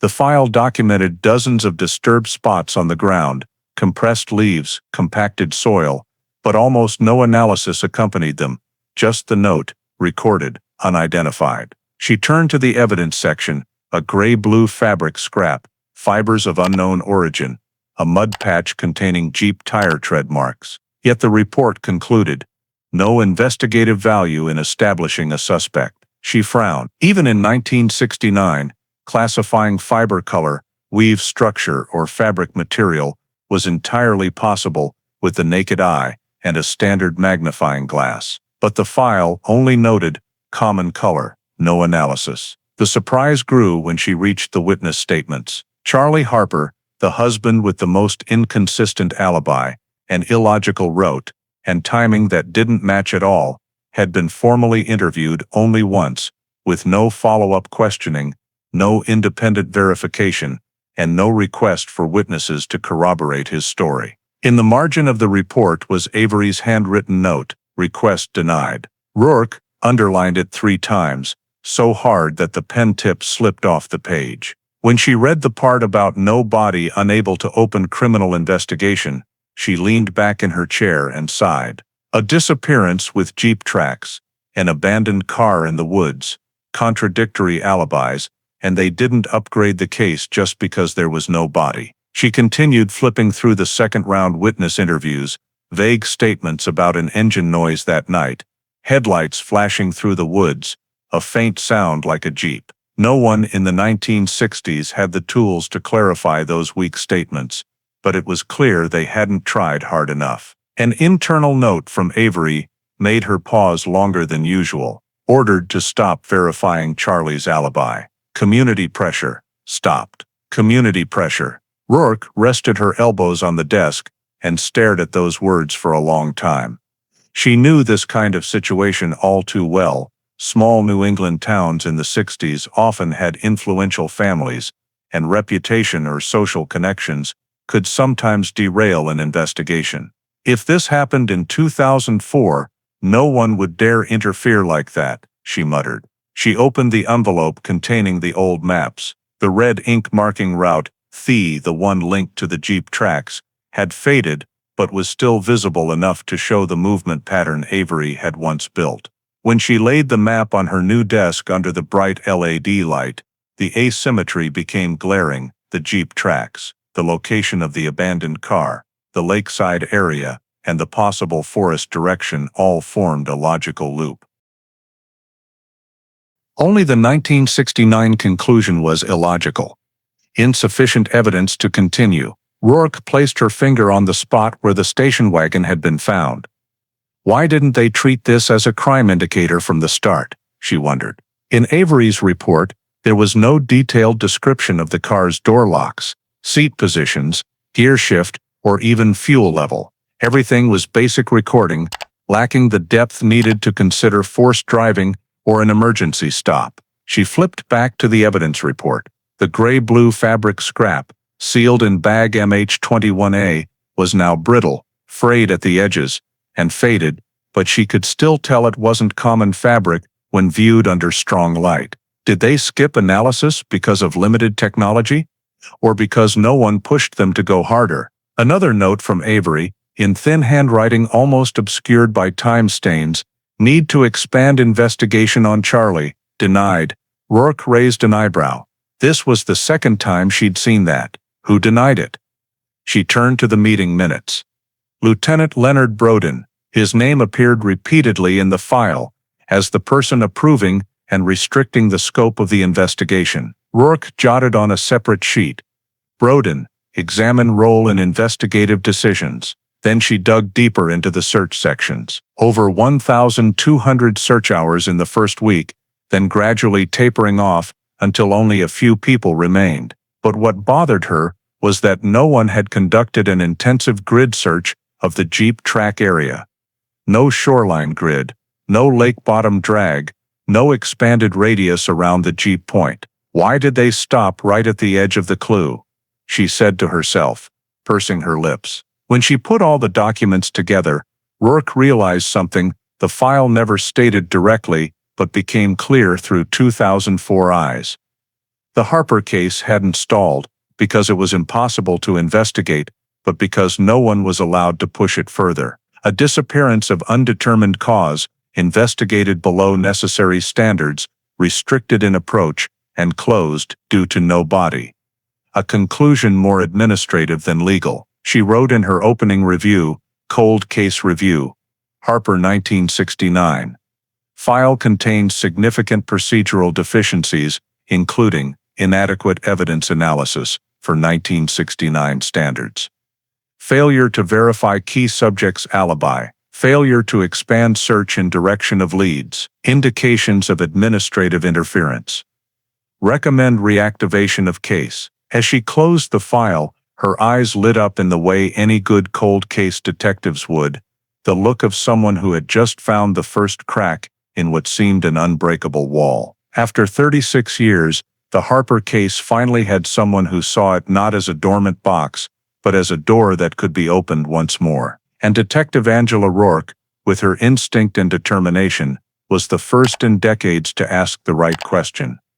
What really happened in the Berkshire woods on the night of October 18, 1969? In April 2004, after nearly 2 months reviewing the file and listing all the shortcomings of the 1969 investigation, Detective Angela Rourke officially moved to what she considered the first wall to break, reanalyzing the old evidence with modern technology. Once her request was approved by the county prosecutor's office, one of the few agencies willing to support reopening decades-old cold cases, Rourke immediately removed all Harper evidence from the cold storage vault and transferred it to the Massachusetts State Police Crime Lab in Sudbury. Each evidence bag was handled under strict protocol, photographed before opening, condition of degradation recorded, resealed, and barcoded under the 2004 system. To her, this wasn't just examining a few old items. It was the first time in 36 years that those fragments of time were being treated as real evidence. The gray-blue fabric scrap, once dismissed as too common, no analysis, was placed under the latest comparison microscope. The initial results left Rourke speechless. The fiber structure wasn't the common cotton-polyester blend of mass-produced 1960s clothing, but a twill weave, an expensive type typically used for men's jackets or high-end suitcase linings of the era. The lab technician also pointed out traces of vat blue 2 dye, rare and often used for uniforms or specialized jackets. This directly contradicted the 1969 conclusion that the fabric was indistinguishable, while raising a new question: Whose clothing did this scrap come from? The victim, the perpetrator, or something else? Further analysis revealed a tiny synthetic fiber caught in the fabric edge, most likely nylon from a strap or tie. If that strap made contact with the fabric under pulling force, the expert said, the slight stretch in the fibers would look like this. Rourke immediately noted possible evidence related to restraint or forced movement. The second item, soil sample from the Deer Path rock crevice, was subjected to soil stratigraphy and mineral profiling, techniques non-existent in 1969 procedure. When separated into layers, the technician found 3 strata: top natural humus, middle mixed mud with small pebbles, and smoother bottom showing short-term compression. The estimated force matched pressure from shoes or a heavy object. Most notable was the mineral composition. It came from an area over half a mile northwest of the station wagon's discovered location, not matching the original recorded site. In other words, the technician concluded, this soil doesn't belong naturally at the collection point. It was carried there by human or vehicular movement. Rourke noted, possible forced movement at secondary location before vehicle placed at discovery site. The most critical evidence, the mud patch with Jeep tire treads. While 1969 could only visually inspect, the 2004 lab used 3D profile scanning to reconstruct the tire model. As laser light scanned each groove, the pattern emerged: deep V-shaped treads matching Goodyear Suburbanite 1962-1967. An off-road tire commonly used on Jeep CJ5 models of the era. Moreover, the simulation showed tread depth inconsistent with a heavily loaded vehicle. The Jeep was nearly empty when it made the marks. But what caught everyone's attention, including Rourke's, was the tread angle. The wheels weren't moving straight, but angled slightly, left at 15 degrees, typical of turning or abrupt stopping, not long-distance travel. This was a detail no one in 1969 had the tools to detect. When combined with terrain data, it indicated the Jeep had stopped near the shore of Meadowbrook Pond, not simply passed through, meaning the Jeep had a reason to stop there. Furthermore, Rourke requested GIS reconstruction of the 1969 terrain using old maps and current forest data. When the GIS team input the Jeep track and overlaid the station wagon's discovery location on the digital map, something unexpected appeared. The 2 points were not on the same natural travel route. The station wagon was abandoned on a southern side road from the lodge, while the Jeep appeared at the northwestern pond.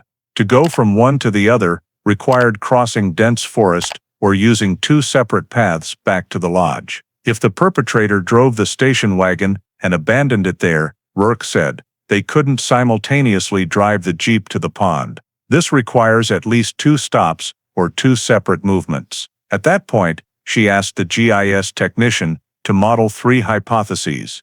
Perpetrator drove station wagon first, then returned to Jeep. Perpetrator drove Jeep first, then approached station wagon.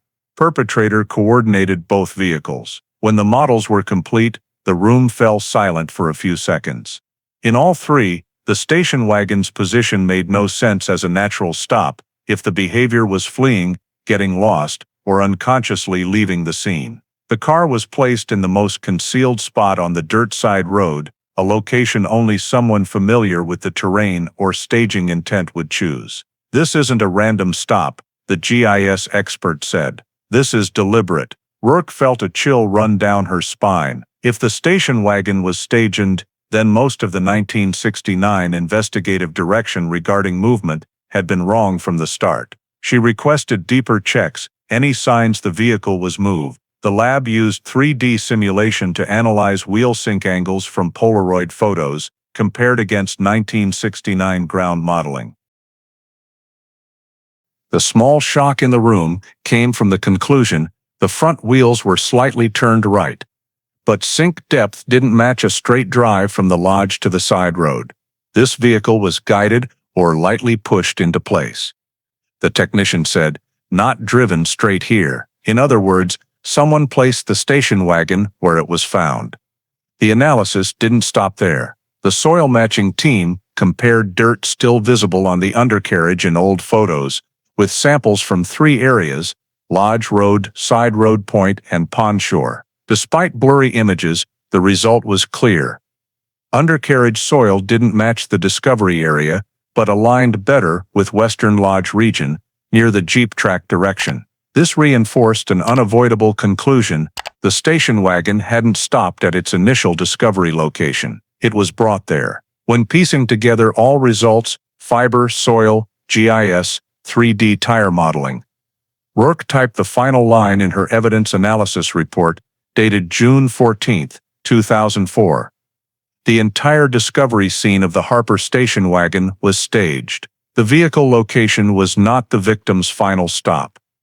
There was intentional intervention to mislead the investigation.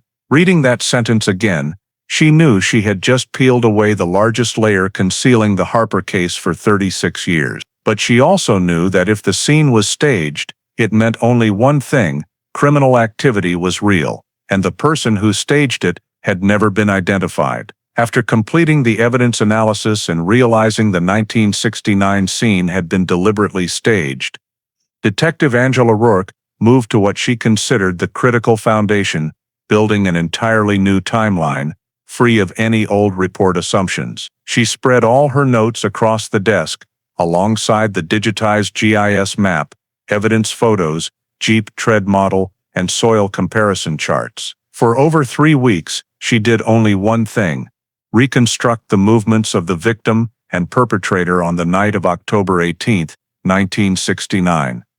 Based on scientific evidence rather than witness accounts or subjective conclusions. The new timeline began with the actual path the Harper station wagon, driven by Evelyn and Michael, had taken based on layered undercarriage soil samples. It hadn't followed the Southern Lodge dirt road as originally concluded, but turned northwest along damp ground, matching minerals near Meadowbrook Pond Shore. This aligned with the 3D scan Jeep tracks, showing both vehicles, station wagon and Jeep, operated in the same movement corridor, though not necessarily meeting at one point. From this foundation, Rourke established the time frame around 10:15 p.m. When the last witness saw the Harper headlights go out, the station wagon left the lodge heading northwest, not south. Based on average 1969 forest road speeds, it took at most 12 minutes to reach the mineral-matched area. Thus, 10:27 p.m. became the first evidence-based marker, rather than statement-based. From there, the timeline entered Phase 2, the period the station wagon stopped at the initial location, where middle soil layer showed compression from shoe or heavy object pressure. Using stratigraphic analysis, Rourke calculated such compression typically lasted only minutes, not long parking, certainly not natural. High likelihood, someone forced the 2 victims from the vehicle, or a forced interaction occurred there. 10:32 p.m. was marked as initial interaction point. From that spot, the station wagon was then driven, possibly by the perpetrator, to the second point, where it was staged on the southern side road.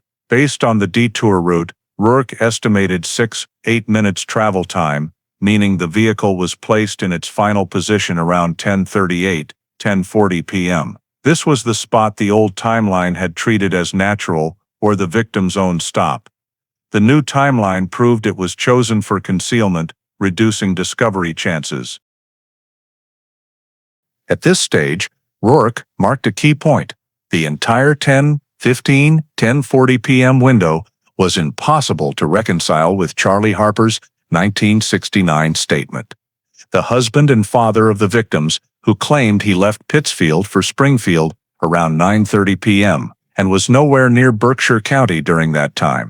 Using 2004 traffic analysis tools and historical maps, the Pittsfield-Springfield distance averaged 1 hour, 5 minutes at night, with no congestion. Meaning if Charlie truly left at 9:30 p.m., earliest arrival in Springfield was 10:35 p.m., a time with no witnesses or receipts confirming his presence. Conversely, the standard travel window, Charlie claimed, perfectly overlapped the 10:40 p.m. period.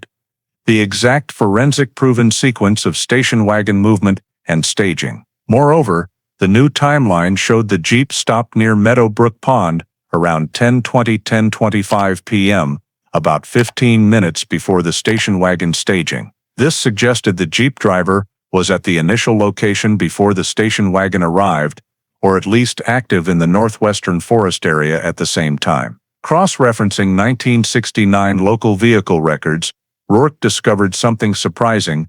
Charlie Harper had owned a 1965 Jeep CJ5, sold in 1971, 2 years after his wife and son disappeared. This detail had never been entered into the original investigative file. She immediately added, "Alibi lacks corroboration. Activity and vehicle match forensic timeline. Requires further comparison." To ensure objectivity, Rourke built the new timeline in 3 layers: forensic, witness, and behavioral logic. When overlaid, the overall shape of October 18, 1969, emerged sharper than ever. Evelyn and Michael Harper left the lodge between 10:10–10:15 p.m. Station wagon headed northwest instead of south. Victims likely encountered forced interaction within 15 minutes. Station wagon moved to southern side road to mislead investigation, and Jeep driver present near pond area in the same window. Meanwhile, Charlie Harper's alibi not only lacked verification, but precisely matched the entire period of abnormal vehicle movements. For the first time in 36 years, the timeline was grounded in science rather than speculation. And with all the data before her, Rourke wrote a brief conclusion in the report: 1969 alibi no longer valid. Cannot exclude Charlie Harper from movement path related to actual scene. But that was only an internal conclusion. The new timeline still had one major gap.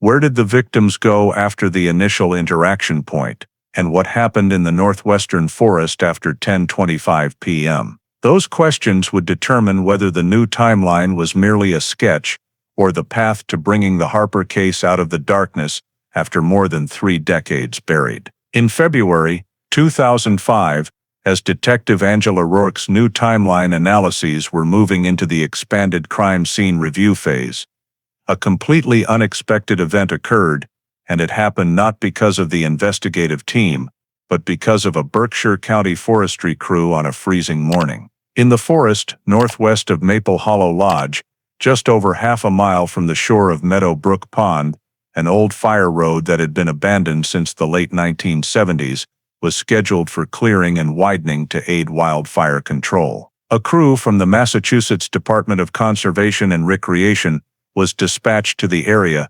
equipped with chainsaws, a small bulldozer, and underbrush clearing tools. At 9:12 a.m. on February 18, 2005, as the small bulldozer navigated an unusual raised mound of earth next to an old pine tree, the engine sound suddenly changed pitch. A heavy grinding tone, completely different from the sound when the blade hit normal forest soil. The operator, Ray Donnell, shifted into reverse, thinking he had hit a large rock or a rotted stump.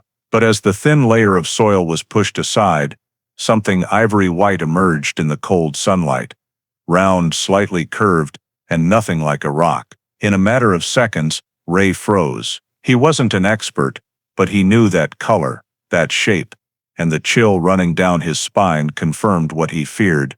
It was bone. The crew foreman immediately shut down all machinery, marked off the area with wooden stakes and caution tape, and called the DCR office. 12 minutes later, the call was forwarded to the sheriff's office and then straight to Detective Rourke's desk. When she heard the words, "human bones discovered in the forest northwest of the lodge," she shot up from her chair. Without needing any further details, she grabbed the open files on her desk, threw on her coat, and rushed out of the room. It took her just 26 minutes to reach the scene. Though the forest road was obstructed by packed snow, Rourke's vehicle stopped about 300 meters from the site, and she covered the rest on foot. The air cut into her face like a knife, but nothing compared to the tightness in her throat when she saw what the bulldozer had exposed: a shallow pit, freshly disturbed soil, and in the middle, nearly half of a skull visible. However, What took her breath away wasn't the remains themselves, but the second structure lying right beside it, offset by about 70 centimeters, an arm bone markedly smaller in size and proportion. Not one person. 2. One adult, one juvenile. Rourke silently reviewed her new timeline in her head. The actual crime scene location, Meadowbrook Pond, the Jeep tire tracks, the interaction point, everything pointed northwest. And now, physical proof of the truth lay right in front of her. Ironically, the discovery site was less than 200 meters from the area with the compressed soil sample that Rourke had analyzed in her new timeline, a detail that made her think about how the 1969 investigation had missed this area simply because of the misplaced station wagon location. The scene was immediately expanded to a 30-meter radius. The layer of leaf litter was cleared by hand to avoid disturbance. Old snow was gently scraped from the surface. As the soil was pushed aside, the rib cage, ribs, and a patch of rotted fabric emerged. The weave pattern similar to the evidence recovered at Deer Path 36 years earlier. The smaller remains were lying on their right side, the arm almost extended toward the adult, a posture that choked up anyone who looked at it. When the forensic team arrived, they followed standard procedure, marking each bone fragment, photographing, taking GPS coordinates, and reconstructing the original positions. No coffin, no signs of burial. Just two bodies left in the forest, superficially covered by a layer of soil less than 20 centimeters deep. In the forensic file, this was classified as evidence of a hasty burial, possibly under time pressure or without tools for deeper digging. Dental records, bone size, and tissue degeneration all indicated age and sex consistent with Evelyn Harper and Michael Harper. But Rourke needed what a modern investigator must have: DNA confirmation. A sample was taken from the wrist bone of the younger victim, along with a piece of pelvic bone from the adult. The samples were rushed to the identification lab at Massachusetts State Forensic Services. Though 2005 technology wasn't as advanced as full genome analysis in later decades, STR-DNA profiling was sufficient to compare against biological samples from Evelyn's hair preserved in the 1969 file, as well as Michael's toothbrush kept by the family for years. The results came back on March 4, 2005. The lab didn't wait for Rourke to come in, they called her directly. 2 sets of remains. STR matches with the samples from Evelyn and Michael Harper, no discrepancies, no doubts. It's them. Rourke doubled over her desk, closing her eyes for a long moment. 36 years of waiting, 36 years of errors, 36 years without answers for the Harper family. All wrapped up in one definitive statement: they had been found. But relief is never complete, because along with the identity confirmation, the lab added one final line in the preliminary report. On the adult remains, there are signs of circular long bone trauma consistent with high-impact force prior to death. Rourke didn't respond right away. She looked down at the files for Evelyn and Michael, then back at the map with the new timeline. If the remains had been there since 1969, if the scene wasn't a natural stopping point, if staging was real, then the only question left was, who put them there, and why? But that belonged to the next phase. For now, she knew one thing: the Harper case was no longer a missing persons case. It was a homicide, and everything had changed. 4 days after the DNA results confirmed the identities of the 2 sets of remains, the Massachusetts State Office of the Chief Medical Examiner's Forensic Unit began a detailed autopsy, a procedure the Harper case had never had the chance to undergo in 1969. Bringing the 2 sets of remains into a lab designed specifically for cold cases, the forensic team reassembled the skeletal structures according to anatomical positions using CT projections, establishing survey planes to determine cause of death and any remaining signs of external force on the bone surfaces after more than 30 years of natural decomposition. When Evelyn Harper's remains were reassembled into a nearly complete skeleton, the first thing that caught the team's attention was a circumferential fracture on the posterior skull, an irregular but distinct break with small radiating chips from the impact point, characteristic of concentrated blunt force trauma. The examiner concluded this could not have been from a natural fall in forest terrain, as the impact required a hard object with a small contact area, striking the skull directly from above, very similar to a blow from a gun stock, large metal flashlight, or handheld heavy object.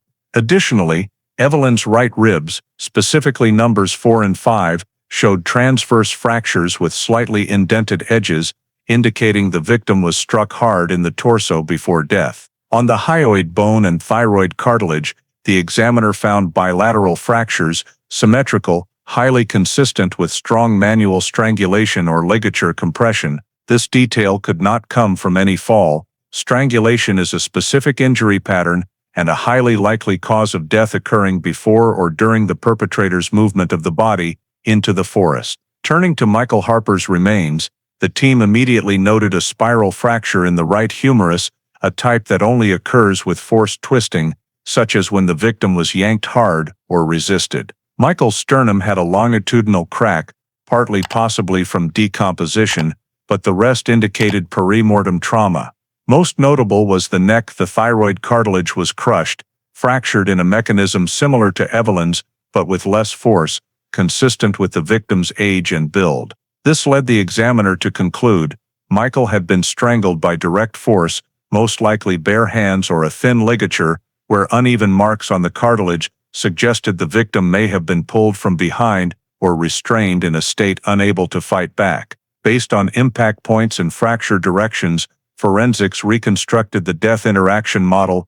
Both victims were likely attacked in very quick succession, using similar mechanisms with clear behavioral control, no signs of a prolonged fight or chaotic struggle. This indicated an active, intentional perpetrator capable of overpowering two victims consecutively without interruption. Upon closer analysis of the leg and foot bones of both bodies, the team discovered characteristic drag marks on the ground.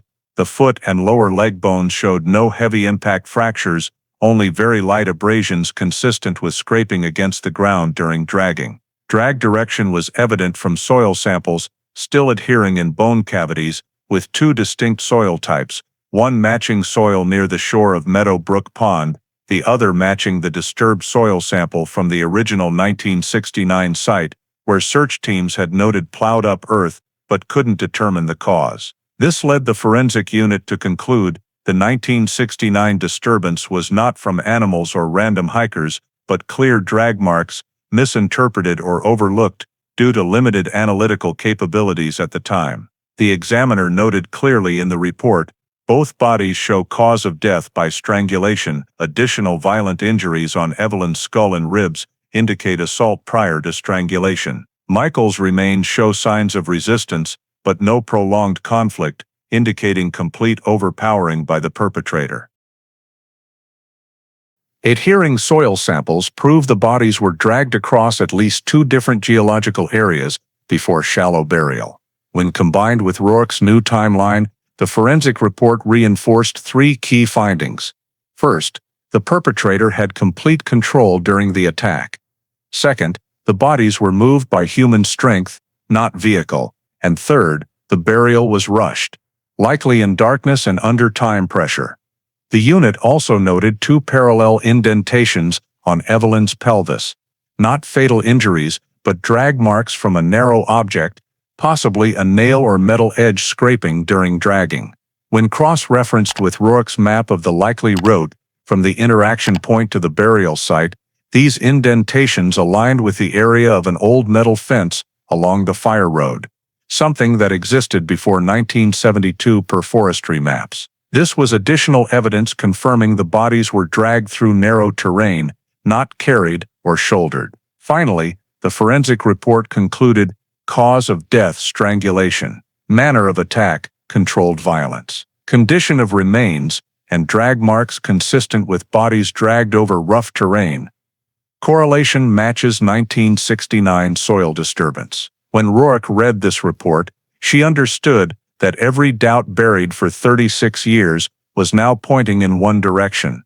The victims were attacked near the pond shore, dragged deeper into the forest, hastily buried, and the initial traces unrecognized had sent the entire investigation off course. But most importantly, forensics had proven intentional murder. From now on, the Harper case was no longer just a disappearance or speculation. It was a clear homicide, and with death confirmed, the next step had to be finding who did it. On March 17, 2005, 2 weeks after the forensic unit sent the cause of death report for Evelyn and Michael Harper, Detective Angela Rourke laid out all the new documents on the conference table at the Berkshire County Sheriff's Office. For the first time since 1969, the Harper file was no longer gathering dust in the cold case shelf, but was the focus of an official re-evaluation. She opened the meeting by placing the two files side by side. One was the original 1969 investigation, with its superficial conclusions, omissions, and assumption-based reasoning. The other was the 2005 forensic report, along with the new timeline built on empirical data. When placed next to each other, the disparity was impossible to ignore. Where the old file said no evidence of foul play, the new one clearly identified blunt force trauma, strangulation, body dragging, and hasty burial. Where the old file noted station wagon stopped on Southern Side Road, the new one proved the vehicle was staged and moved from the northwest area. Where the old file said no evidence of a second vehicle, the new report highlighted Jeep CJ5 tire tracks at the pond shore, perfectly matching the initial interaction point in the forensic timeline system. These points were suspicious enough individually, but when linked into a logical chain, they formed a solid foundation to return the case to active criminal investigation status. During the meeting, Rourke walked through each comparison step by step. First, she showed that the burial site lay within the same movement corridor indicated by GIS mapping. Next, she pointed to the soil analysis diagram, proving the layers adhering to the bones and drag sites matched both the 1969 samples and the pond shore area. Finally, she connected the fracture points and drag marks to locations the original search teams had noted as disturbed soil but never explained. When reconnected, every data point led to one axis. The northwest forest of Maple Hollow Lodge was the real scene, not the Southern Side Road. This detail changed the entire foundation of the case. If the station wagon hadn't stopped where it was first found, then every conclusion tied to that location lost validity, including the 1969 assertion of no criminal evidence. Right after presenting the comparison chain, Rourke placed a memo in the center of the table, one she had been thinking about for a week. Legal basis for reopening the Harper file as a homicide investigation. On that page, she listed 3 strong grounds under 2005 standards: 1, determination of death by homicide; evidence of strangulation and blunt force trauma; 2, evidence of initial scene staging. The station wagon moved to a diversionary location; 3, discovery of bodies and burial site, constituting new evidence with legal weight to invalidate all original conclusions. With these 3 factors, the case was no longer missing persons, unknown cause, but an unsolved murder. The county prosecutor's office representative, after reviewing Rourke's report, confirmed that reopening was necessary and proper, both legally and administratively. This meant the entire Harper file was pulled from long-term storage and moved to the active major case list. Moving to suspect evaluation, Rourke projected the new timeline and pointed to the overlap between vehicle movement and the time Charlie Harper claimed to have left home. In the old investigation files, Charlie Harper had been considered related witness, but not directly suspected, because his alibi, said to have left Pittsfield at 9:30 p.m. for Springfield, wasn't challenged at the time. But the new forensic timeline proved his stated time completely overlapped with the perpetrator's sequence: the station wagon, leaving the lodge, stopping at the interaction area, moving to the staging point, then disappearing from the scene. Moreover, ownership of a 1965 Jeep CJ5, matching the tire model reconstructed via 3D scanning, raised the level of suspicion toward Charlie. Though he had sold the vehicle in 1971, county registration records and tax filings confirmed he had full use of the Jeep throughout 1969. When Rourke displayed this information on the screen, No one in the room doubted he needed to be returned to the suspect list. However, placing his name on the list also required one critical factor: absolute caution. Rourke emphasized that although forensic evidence leaned toward the perpetrator having driven the Jeep and being involved in scene staging, there was no direct evidence charging Charlie Harper. Therefore, he was placed as primary person of interest, not yet suspect. This allowed her to conduct re-interviews, financial checks, vehicle history traces, and old statement verifications without needing an arrest warrant. In the meeting, she also highlighted a key point: the hasty burial, dragging through narrow terrain, and choice of remote location showed the perpetrator was very familiar with the area, meaning likely ties to the lodge or frequent prior visits. And in the old files, one person fit that profile: Charlie Harper, who knew the lodge owner and had stayed there multiple times before 1969. The successive coincidences made it impossible for him to remain outside the new investigation scope. When the meeting ended, the sheriff's office officially signed the decision.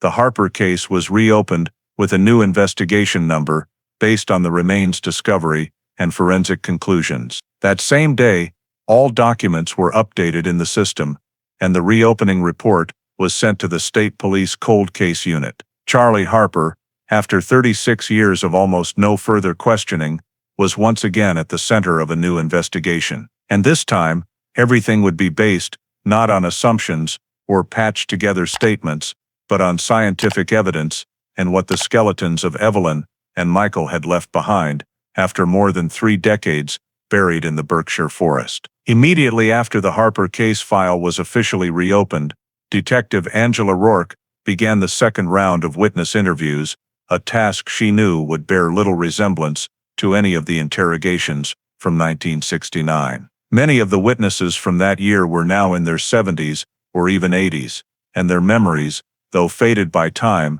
could actually become more honest precisely because of the 3-decade distance. They were no longer bound by local ties, fear of a small community, or the pressures they had faced during the initial investigation. Rourke started with a witness the 1969 team had interviewed superficially and dismissed as irrelevant: Walter Brinley, 78 years old, living on North County Road, just 2 miles from Maple Hollow Lodge. When Rourke arrived at his home on an April morning in 2005, his wife opened the door and said right away, "I knew you'd come." He said he had to tell the truth before it was too late. In the small living room that smelled of old pine wood, Walter sat upright in his chair, hands clasped together, eyes fixed on the floor. He said he remembered that night more clearly than anyone thought, but in 1969, he hadn't dared to tell everything. When Rourke asked why, he was silent for a long time before answering, "Because I was warned, threatened." According to him, shortly after he told a deputy that he might have seen a vehicle heading toward the lake around 10:30 p.m., a stranger, not a town police officer, but wearing a law enforcement jacket, came to his house just days later and told him he should stop causing trouble if he wanted his son to keep working safely in Millbury. Walter said he would never forget the man's eyes. It wasn't a loud threat. It was the kind that kept me silent for 36 years. Rourke asked who the man was, but Walter admitted he didn't know the name, only that the voice had a Western Massachusetts accent and the build was large. Though no specific identity could be determined, this testimony helped Rourke better understand why so many pieces of the old case had never made it into the file. Next, Rourke visited Helen McSweeney, 81 years old, who had lived in a cabin right by the old Fire Road entrance, an area now identified as close to where the perpetrator likely dragged the bodies. In 1969, she had stated she heard or saw nothing unusual, but during the 2005 interview, she broke down crying at the very first question. She admitted that on that night, she had heard the sound of a Jeep engine moving slowly past her window around 10:20 or 10:25 p.m., almost exactly matching the timeline reconstructed by the new forensics. What had kept her silent for so many years was her belief that the Jeep driver that night was someone everyone knew, who had always been kind to her family. A veiled statement, but clear enough for Rourke to guess who she meant. When Rourke asked directly, "Do you think that person was Charlie Harper?" Helen fell silent, trembled, then nodded very slowly. She said she couldn't be 100% certain because it was dark and foggy, but the build and the way the person held the steering wheel, leaning left whenever entering a trail, were very similar to how she had often seen Charlie driving his Jeep past her house in hunting seasons before 1969. When Rourke asked why she hadn't told the police this back then, she replied, "Because the Harpers had a lot of connections. And I was afraid people would say I was making it up to hurt the reputation of a prominent family in the area." This was the first time in 36 years that a witness had indirectly confirmed that Charlie Harper might have been driving the Jeep during the critical time frame. However, Rourke still needed stronger testimony, and she turned to the last person on her supplemental witness list, Clarence Doyle, 74 years old, a former forestry road maintenance worker, and one of the rare people who habitually kept a journal of all activity in the woods. He lived in a small log house on Dalton Road, and when Rourke came to see him, he immediately pulled out the 1969 notebook he had kept. On the page dated 10/18, there was a handwritten entry, "Dark-colored Jeep heading into Fire Road 11, near the lake. Light engine sound, not a hunter's vehicle." When Rourke asked why he hadn't turned the notebook over to the police, he just gave a sad smile. "Because no one asked. That year they only asked if I'd seen Evelyn or Michael, not about vehicles." But what caught Rourke's attention most was what he said next. "I didn't get a clear look at the driver, but I remember the license plate because part of it was covered in mud. It started with an H." With the 1969 vehicle registration data Rourke had gathered during the timeline phase, she knew that Charlie Harper's Jeep at the time had a plate beginning with H because it was registered in Pittsfield, a match that sent a chill down her spine. Though Clarence couldn't confirm who was driving, the coincidence of the plate, time, and route turned his statement into a crucial piece the 1969 file had never contained.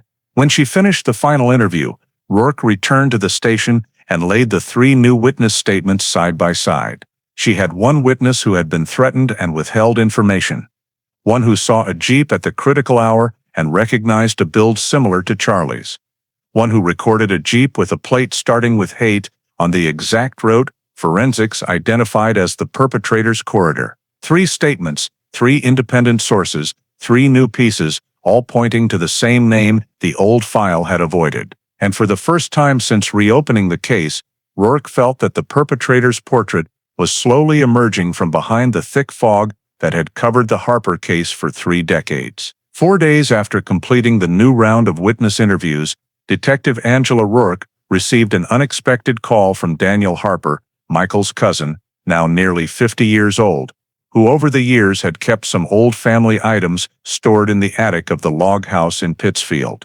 Daniel said that while cleaning out the storage room, he had found a cardboard box sealed with brown paper tape, with faded handwriting on the outside.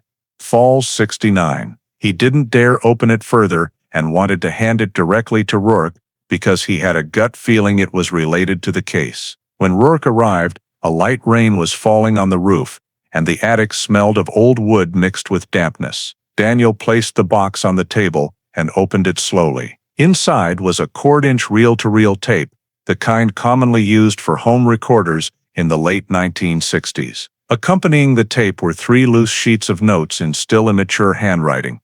Michael's handwriting at age 17. One sheet simply read, "Dad isn't the same anymore." Another, "Mom's trying to hide something about money.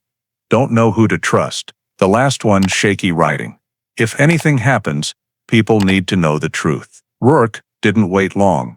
She took the tape to the county sheriff's office audio room, where they still kept an old teak A4010 player that the records department hadn't discarded because it was used for recovering old evidence tapes. When the tape was loaded onto the spindle, the tape threaded and the play button pressed, the entire room filled with the characteristic hiss of 36-year-old magnetic tape. The recording began with a few clicks, likely Michael testing the machine. Then his voice came through, young but tense. "October 12th. Don't know what to say, but I have to keep this." Rourke leaned toward the player, a habit whenever listening to audio evidence. Michael continued. For months now, Dad's been different. He talks in a low voice to someone, always looking out the window, and when I ask what's wrong, he tells me not to get involved in adult matters. His voice trembled, as if holding something back. Mom spends all day looking for papers in the study. One time I heard her ask Dad about a bank account she'd never known about before. Dad yelled at her, then both stopped talking when I walked in. Small footsteps echoed in the room on the tape, Michael moving the recorder closer. In the next section, he lowered his voice to almost a whisper. I think Dad owes someone money, or is hiding something. Last night he took the Jeep out very late. Mom stood at the window watching him go. Her face. I'd never seen Mom like that. Michael's breathing quickened. Then he went on. Mom told me not to talk to Dad in the evenings anymore. She's afraid he'll lose his temper. One time she said, if the kid doesn't behave, something bad will happen. Rourke paused the tape here, rewound and listened again carefully. That sentence wasn't just a threat. It carried a different tone. Fear. As the tape continued, Michael recounted something that made Rourke immediately jot it down. Last week, I overheard Dad on the phone in the garage. He said, if you give me more time, I'll take care of it. No need to come here anymore. Then he slammed the phone down. Michael's voice grew unsteady. I don't know if Dad's in debt or being pressured by someone. Mom says not to ask, but I see him take the Jeep keys every night, drive around the woods, and come back very late. From there to the middle of the tape were scattered recordings. Michael talking about how Dad was always tense, wouldn't let anyone into the study, and how Mom hid bank papers in a locked wooden box. Near the end of the tape, Michael's voice changed noticeably. Lower, slower, as if speaking in the dark. Today, Dad said he's going to Springfield next weekend, but I heard him tell Uncle Daniel he's not going anywhere. He told Mom not to tell anyone where he's going. Mom was silent. She just said, "Don't do it, Charlie." Then she cried. The most critical evidence appeared near the very end, making Rourke sit bolt upright. I think Dad will take the Jeep Saturday night. He said he needs to clear the trail by the lake, but he never goes that way alone. Mom said it'll be very cold at the lodge that night. Dad told her she has to come along. There was the sound of Michael swallowing. Then he said the final words on the tape. I don't know what's going on, but if something bad happens, it probably starts with the Jeep. Dad always thinks no one knows. He often takes that route. The tape stopped abruptly, as if cut mid-sentence. The room fell completely silent. Rourke didn't replay it right away. She understood this wasn't just the monologue of a 17-year-old boy. It was the key to unlocking the shadows the 1969 file had never reached. Financial secrets, abnormal behavior, late-night Jeep trips, and a deep conflict between Evelyn and Charlie in the days before both mother and son vanished. The fact that Michael recorded it all showed he felt threatened, or at least sensed something dangerous approaching. A mindset often seen in victims before domestic violence occurs. After listening to the entire tape a second time, Rourke filed a report. The reel-to-reel tape was entirely new evidence, absent from the old file, and provided a previously unconsidered context. Charlie Harper was under unclear financial pressure. Evelyn discovered irregularities with money. Michael observed unusual behavior involving the Jeep and late-night drives, and the Saturday night mentioned was October 18, 1969. But what chilled Rourke most was Michael's detail. Dad told Mom she has to come along that night. Because that night, Evelyn and Michael disappeared. The recording provided no direct proof of murder, but it proved something the 1969 investigation had never dared acknowledge. No night in the Harper household was normal in the weeks leading up to the disappearance, and the Jeep, linked to tire tracks, the forensic timeline, and Charlie's behavior was mentioned as the center of all movement. With this tape, the case was no longer based solely on tire tracks, soil samples, or timelines. Now it had Michael's own voice, a testimony left behind from 1969, buried for over 3 decades, and heard for the first time. For nearly a week after listening to Michael's reel-to-reel tape, Detective Angela Rourke barely left her office. The entire wall was covered with maps, 2005 crime scene photos, GIS reconstructions, forensic notes, Jeep tire track analyses, new witness statements, and key excerpts from the recording, all connected by red string like a web of intersecting points. She no longer viewed the case as scattered fragments from 3 decades earlier. Now Rourke was building a complete criminal logic model in which every piece of evidence, every behavior, every timestamp no longer stood alone, but merged into a unified sequence of events. She started with the 2005 forensics. Evelyn and Michael died from strangulation, with Evelyn also suffering blunt force trauma to the skull, severe injuries that could not have come from an accident or natural fall. The bodies were dragged over rough terrain and buried shallowly in the northwest woods, exactly where 1969 soil disturbances had been mistakenly attributed to natural causes. This formed the foundation confirming intentional assault, body disposal, body movement, and crime concealment.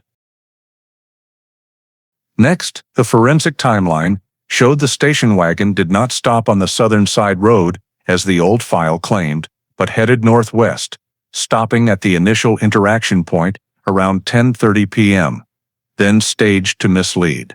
That clearly established the perpetrator wanted the investigation sent in the wrong direction and actively chose locations to hide traces of the crime. When she placed Michael's reel-to-reel tape at the center of the model, the psychological pieces emerged. Charlie Harper exhibited secretive, prolonged tension, speaking pleadingly to strangers, showing signs of debt or unclear financial pressure. Evelyn investigated and confronted Charlie about hidden bank accounts. Michael observed Charlie frequently driving the Jeep into the woods late at night, and especially saw his mother cry when Charlie said she had to come along Saturday night, the exact night mother and son disappeared. The tape did not prove Charlie committed murder, but it clarified the context leading to the crime. Family conflict, concealed financial pressure, unusual Jeep movement, and escalating tension right before the disappearance. Then Rourke incorporated the new witness statements. Walter Brinley threatened in 1969 after reporting a vehicle heading toward the lake, meaning someone wanted to silence information about the actual route. Helen McSweeney saw a Jeep pass her cabin around 10:25 p.m. With a build resembling Charlie's. Clarence Doyle recorded in his journal a Jeep with a plate starting with Hetch, matching the plate on Charlie's Jeep. 3 separate statements, 3 independent sources, yet all confirming the presence of a Jeep during the exact window forensics identified as the crime's time frame. When she placed the 3D Jeep tire track analysis at the center of the model, Rourke saw the perpetrator's entire movement axis. The tracks were Goodyear suburbanite type, commonly used on mid-1960s Jeep CJ5's deep tread left-leaning, matching the driving habit Helen described.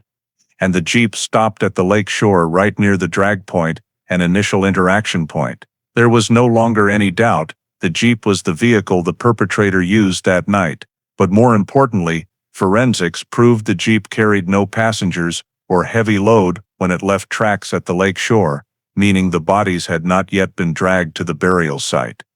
The perpetrator arrived at the lake first, performed some action, then moved deeper into the woods. This fit the timeline that the station wagon arrived after the Jeep, was staged on the side road, and the bodies were dragged afterward. Rourke asked, who could drive the Jeep to the lake before 10:20, stage the station wagon after 10:30, drag the bodies through the woods, and bury them hastily at night? Each piece led her back to the same name. Charlie Harper owned the Jeep.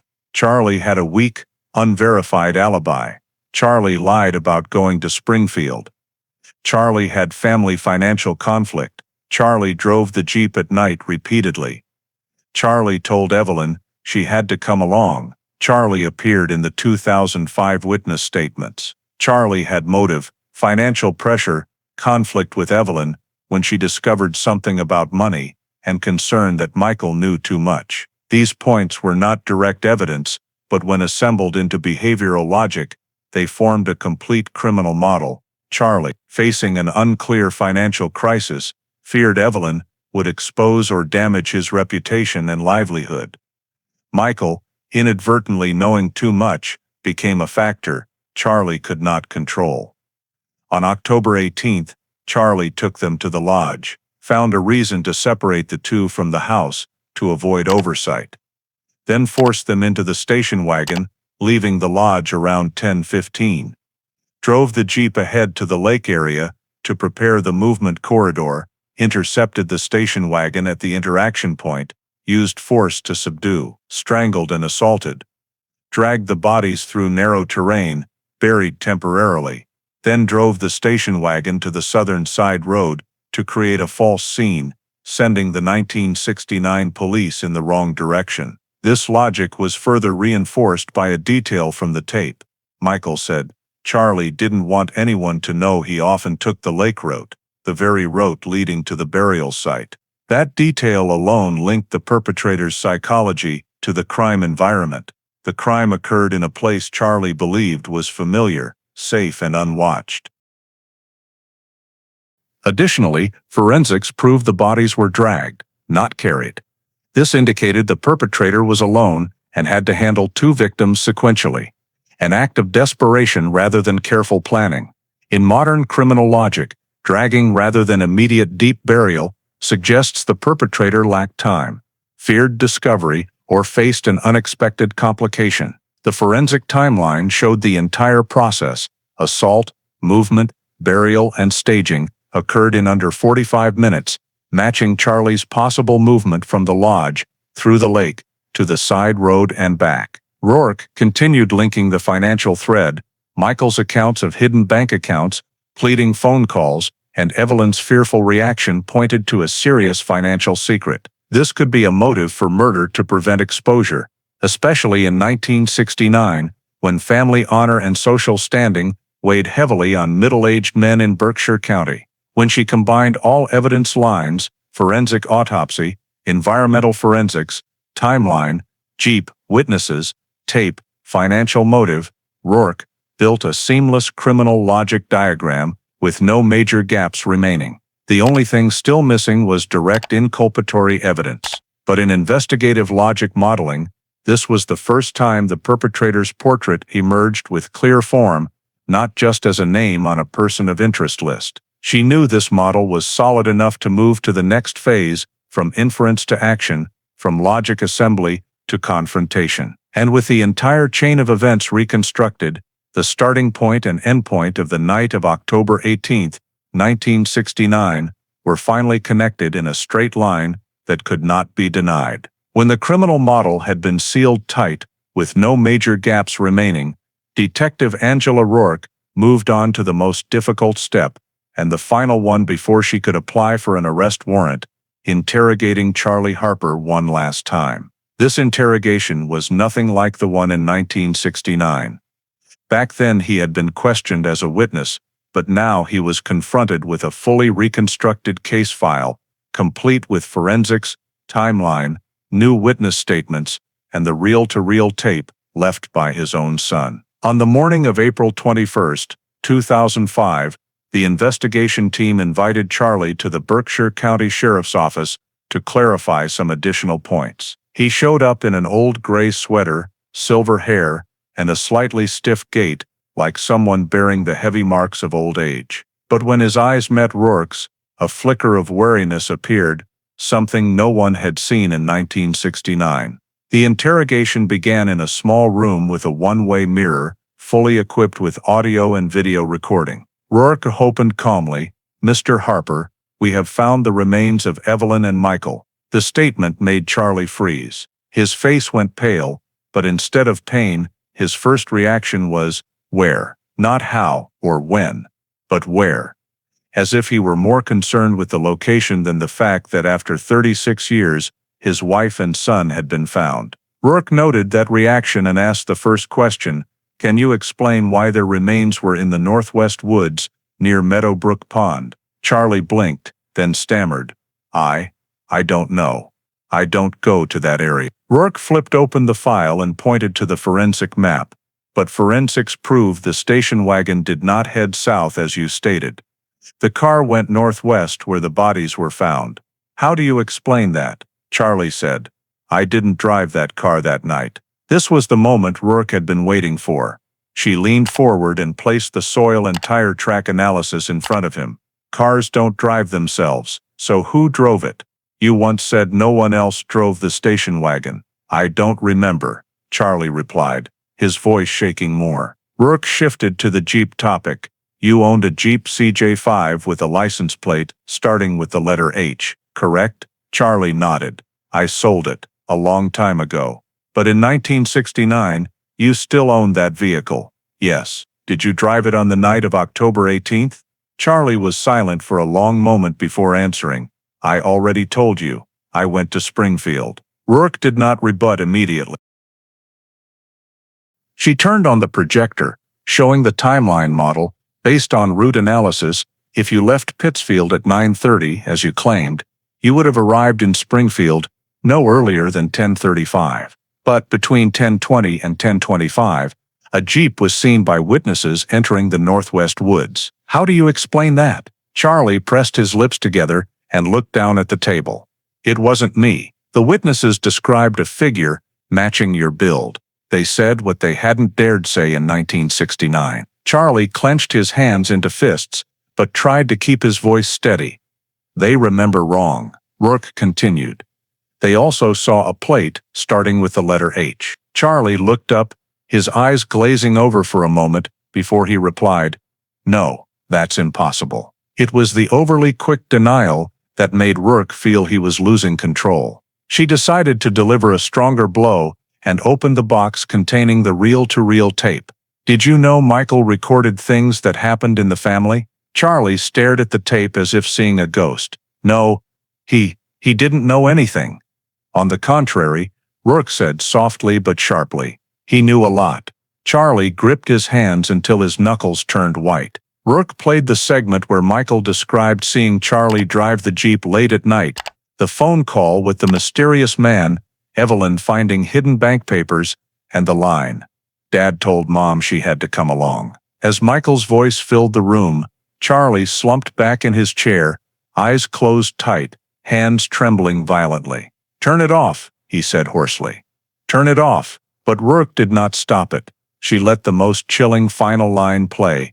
If anything happens, it starts with the Jeep. When the tape stopped, Rourke asked directly, What did Michael know, Mr. Harper? Charlie opened his eyes, red-rimmed, but his response was not denial. It was absolute silence. Rourke pressed deeper. What financial trouble were you in 1969? Who called to threaten you? Why was Evelyn crying when you forced her to come along that night? Charlie suddenly stood up, the chair toppling behind him. A deputy immediately blocked him. He leaned on the table, breathing heavily. I don't know anything. I didn't kill them. But you knew where they were for 36 years? Charlie did not answer. Rourke changed direction. You said you went to Springfield. But forensic timing proves you had a 45-minute gap, enough to intercept the car, attack, hide the bodies, and stage the scene. Explain that time period. I drove around for a bit and went back for something. For what? Rourke pressed. I don't remember. A worse answer could not have been given. Rourke clearly sensed the unraveling in his voice, but there was no sign of remorse, only panic at being cornered by undeniable facts. She continued. The two bodies were buried near the fire access road, the one you often used for hunting. Coincidence? No answer. Jeep CJ5 tire tracks, matching your vehicle. Coincidence? Still none. Michael recorded you driving the Jeep to the pond on previous nights. Coincidence? Charlie gripped the edge of the table, shaking violently. Nothing to say.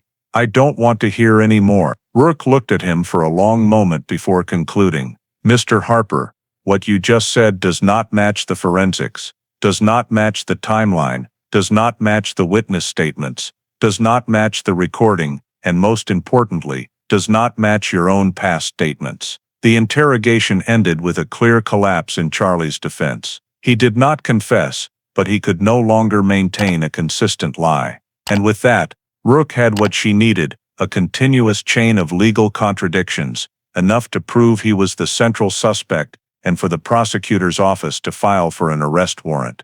The pieces had closed. Charlie Harper, after 36 years outside the circle of suspicion, had finally fallen into the exact position the truth demanded he occupy. On May 3, 2005, 3 days after the final interrogation that caused Charlie Harper's entire statement to collapse under the weight of forensics, timeline, and the recording, Detective Angela Rourke submitted the formal petition to the Berkshire County Prosecutor's Office for an arrest warrant.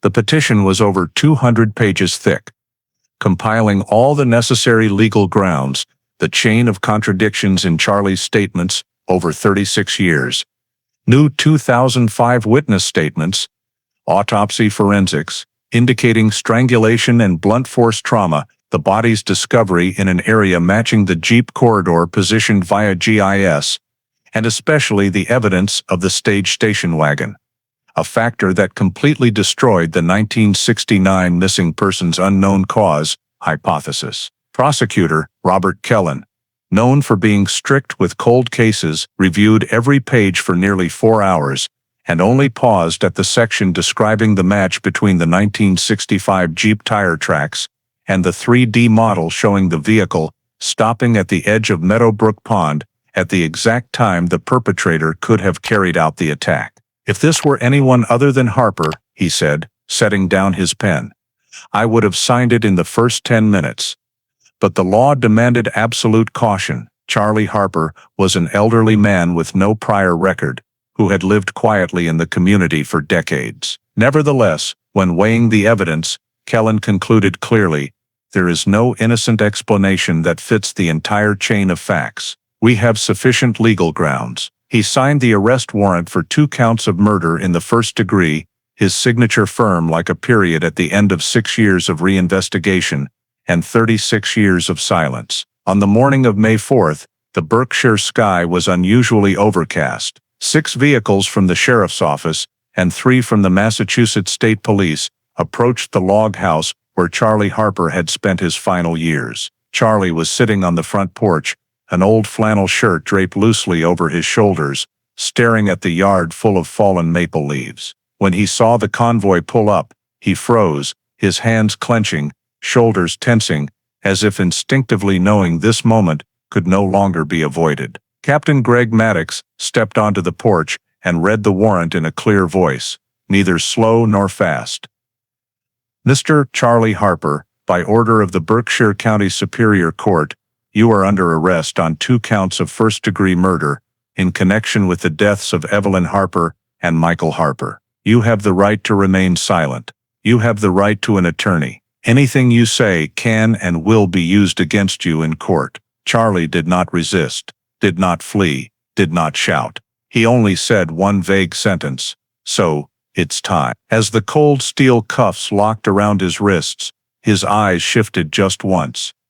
A brief look of bewilderment toward the spot where his old Jeep had long since ceased to be parked on the porch, like a shadow from the past returning to grip him one final time. Rourke stood behind the officers, saying nothing. As Charlie was led down the steps, Helen McSweeney, the neighbor who had remained silent for 36 years out of fear, stood at a distance watching, tears streaming down her face. Walter Brinley, the man threatened in 1969, appeared by the roadside, leaning on his cane, his gaze stern, as if witnessing the end of a curse of silence. At the transport vehicle, Charlie was placed in the back seat, the door closing with a dry, crisp final sound. The vehicle pulled away, leaving the forest road behind, along with the heavy atmosphere of a town that had been trapped between truth and fear. At the sheriff's office building, Charlie was taken to a temporary holding room for processing, fingerprinting, mugshot, medical check. When the mugshot was taken, his face showed deep shadows under his eyes, not from age but from the weight of what he could no longer deny. That same afternoon, the prosecutor's office issued an official press release. Charlie Harper, 72, has been charged with 2 counts of first-degree murder in connection with the 1969 disappearance of Evelyn Harper and Michael Harper. The case was reinvestigated following the 2005 discovery of remains and new forensic analysis. All of Berkshire County was shocked. Those who had believed in the forest accident theory, those who had chosen silence, those who had whispered that the Harper family was somehow off, all had to face the truth that a man they had known for decades was accused of killing his own wife and son. That night, as Charlie lay on the metal bed in his holding cell, he was no longer the calm man the community had known, no longer a victim of prejudice or suspicion. He was a defendant in a double murder case, a case buried by 36 years of silence, and now finally unearthed by scientific evidence and the tireless perseverance of one investigator. With the arrest warrant approved, the entire case moved to the criminal prosecution phase, the phase where every word, every piece of evidence, every fragment of bone would be presented in court to answer the question Berkshire County had waited over 3 decades for: did Charlie Harper kill Evelyn and Michael on that cold October night in 1969? After Charlie Harper was arrested and charged with 2 counts of first-degree murder, the entire case quickly moved to the trial preparation phase, a phase where both prosecution and defense understood that their strategies had to revolve around one undeniable reality. 36 years had passed, most original physical evidence had degraded, witness memories had faded, but modern forensics and the 2005 timeline were helping reconnect pieces thought lost forever. In the first many weeks, Prosecutor Kellen and the legal investigation team met continuously in the strategy room on the 2nd floor of the prosecutor's building. On the table were large noteboards marked in 3 colors: red for autopsy forensics, blue for environmental forensics, and black for the reconstructed timeline. According to Kellen, the trial would not rely on emotion or psychological speculation. The focus had to be on an irreversible chain of scientific evidence. He told the team, "We have no eyewitness to the attack, no confession, but we have forensics. And forensics doesn't lie." The prosecution team built a file including signs of strangulation, blunt force trauma marks on Evelyn's skull, soil layers on the remains, matching 1969 samples, drag marks consistent with the fire access road terrain, and most importantly, the staged station wagon scene, an indirect evidence powerhouse, as it proved criminal concealment rather than an accident. Alongside forensics, the prosecution emphasized the timeline factor. Using GIS and mineral analysis, they proved the station wagon headed northwest, where the bodies were found, rather than the southern back road. Kellen stressed in rehearsals, "We're not just saying Charlie drove that car, we're proving no one else could have moved 2 vehicles in that time frame, except him." They also created a minute-by-minute timeline from 10:10 to 10:40 on the night of October 18, 1969, perfectly matching the gap in Charlie's alibi. Finally, there was Michael's tape.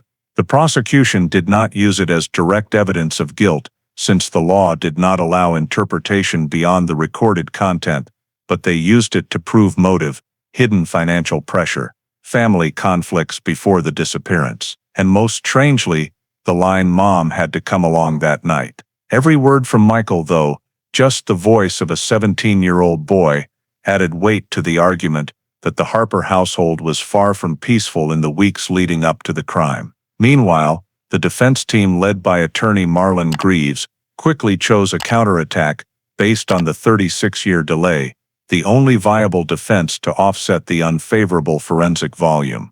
Greaves met with his lawyers many nights in a row, focusing on 3 key points: evidence degradation, witness memory discrepancies, and potential environmental forensic error. First, they relied on the principle of degradation, sample alteration over time. They argued that soil samples, fibers, and even drag marks could have been altered by weather and animals, making 2005 forensic conclusions fall short of beyond reasonable doubt. Greaves told the team, "Forensics is the prosecution's spear, so our job is to blunt that spear." Second, they exploited the memories of elderly witnesses. They compiled a list of 12 points open to challenge, from Jeep identification to recalling a plate starting with H. Greaves predicted the jury would be wary of testimony 36 years after the event, especially when witnesses had admitted fear of threats or not 100% certain. The defense strategy centered on the question, Can hazy memories be used to imprison a 72-year-old man on first-degree murder charges? Finally, the biggest tactic, questioning the continuity of the forensic timeline. Greaves argued that GIS only creates maps, not proof of who drove, that common Jeep tire tracks could belong to anyone, that the 45-minute window was insufficient to establish criminal acts, and that Charlie Harper lacked a clear motive to kill both wife and son. In particular, the defense focused on countering the reel-to-reel tape. They would argue that Michael only recorded fleeting teenage emotions, not legal evidence, and that family conflict does not equal murder. During the witness screening phase, both prosecution and defense had to select rigorously. Kellen chose 4 key witnesses: a forensic pathologist, a GIS expert, a tire track analyst, and Helen McSweeney.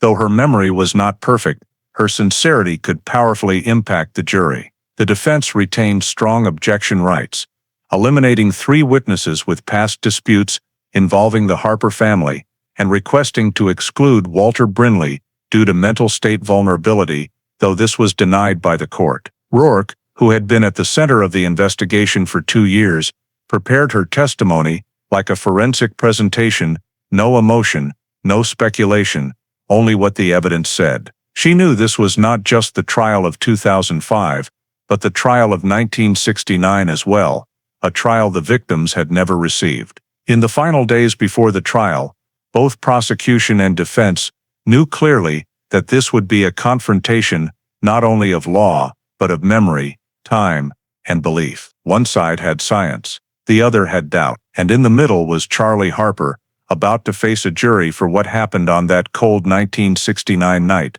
A night still shrouded in fog, but this time, the light of the courtroom would shine into every shadow. The trial of Charlie Harper opened on the morning of September 12, 2005, at the Berkshire County Superior Court, in an atmosphere of tension and heaviness. More than 36 years after the night of the disappearance, the community finally got to witness all the evidence brought to light, and for many of them, this was not just a trial, but a form of memory cleansing, a release from the darkness that had enveloped Maple Hollow Lodge for decades. From the very first day of the trial, the prosecution made its strategy clear: no storytelling, no emotional appeals, just sticking to forensics and the timeline. Prosecutor Kellen stood before the jury, hand placed on a large map of the Berkshire Forest, his voice steady and sharp. This is not a 2005 case, this is a 1969 case, but only in 2005 did science become powerful enough to speak for the dead. He went straight into his opening statement.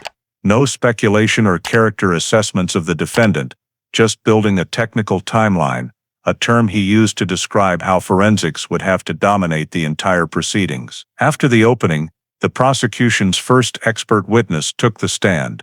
Dr. Samuel Loring, a real-time modeling expert with the Massachusetts State Police, who had participated in reconstructing major accidents in the state. Loring placed a 3-dimensional model on the table, projected via laser onto the screen behind him, showing the Berkshire Forest terrain as if from a helicopter view. The Lodge Road, the lake shore, the old fire trail, and the southern side road. He began, "I will present the events of the night of October 18, 1969, minute by minute, based on combined data, 2005 GIS, mineral traces from soil samples, body location analysis results, that day's weather report, wind direction, and natural light levels at 10 p.m. on the 18th. The jury leaned forward. Kellen stepped aside, yielding the floor to science. Loring pressed a button. The model ran. 10:10 p.m., Evelyn and Michael leave Maple Hollow Lodge, the station wagon's lights seen by the last witness. Accompanying the model were small arrows showing movement speed if the vehicle was traveling at 15-20 miles per hour on the dirt road. 10:15 p.m., the car turns northwest instead of south.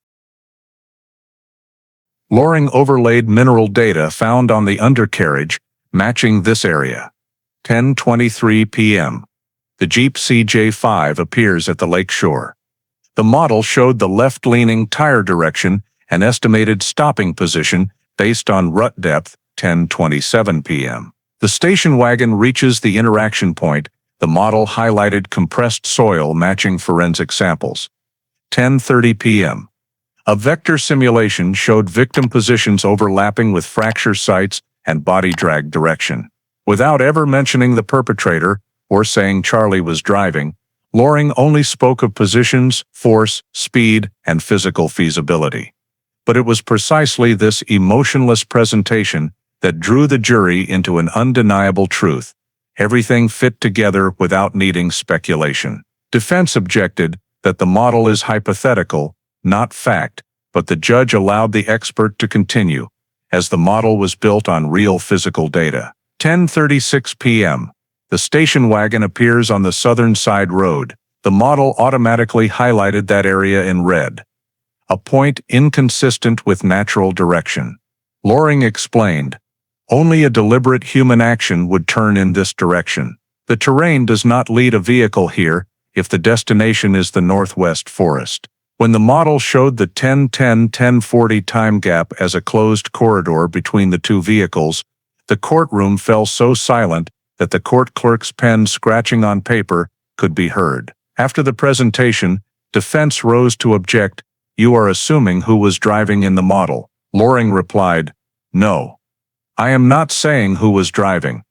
I am only describing the actual paths of the two vehicles based on environmental evidence. The precision of the answer caused some jury members to nod.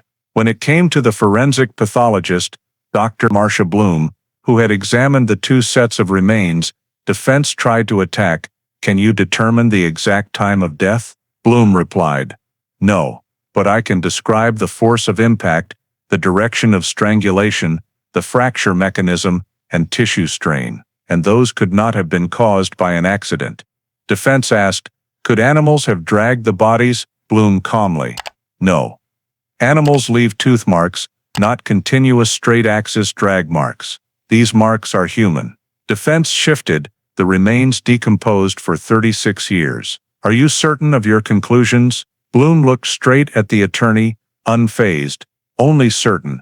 With the knowledge I have, strangulation marks, gravity-concentrated fractures, remaining soft tissue structure, all point in the same direction. I am not saying who did it, but I am saying this was homicide. That statement made Charlie Harper bow his head lower, his hands clenched so tightly they shook.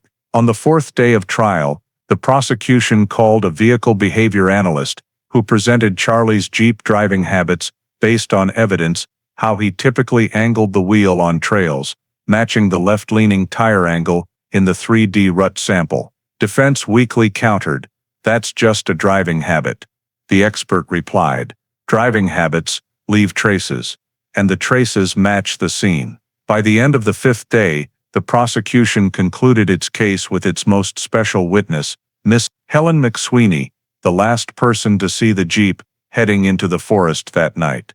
Though her memory was not perfect, her trembling but honest voice quieted the entire courtroom. I don't know who was driving, but I thought it was Mr. Charlie. The person sat like him, the shoulders like him, and I remember the color of the car, remember the engine sound, because in those years, I heard it every hunting season. Defense immediately objected. Speculation. But the judge allowed the testimony to stand, since the witness did not assert certainty, only described what she remembered. When defense took its turn to counter directly, Greaves tried the reasonable doubt tactic, the core of the defense from the start. He posed questions. If the forensics are so strong, why wasn't anything discovered in 1969? Why didn't anyone hear screams or see a struggle? But for each question, the prosecution only needed to reiterate, because the scene was staged, and this was the point defense could not break. Forensics proved the station wagon was moved to the side road after the crime had occurred. Defense was locked in, unable to refute forensics, unable to exploit timeline contradictions because it was airtight, unable to rely on witness memories because the prosecution only needed forensics to hold its argument. By the end of the sixth day of arguments, Kellen stood before the jury, hand on the 3D model. We are not asking you to guess, not asking you to reason emotionally. It's all here. The force of impact, the drag marks, the paths of the two vehicles, the burial locations, and the only time gap in which the defendant could have carried out the entire sequence of events. For 36 years, no data has contradicted this model. Not a single piece is out of place in the chain. Defense, when rising to respond, had only one question left.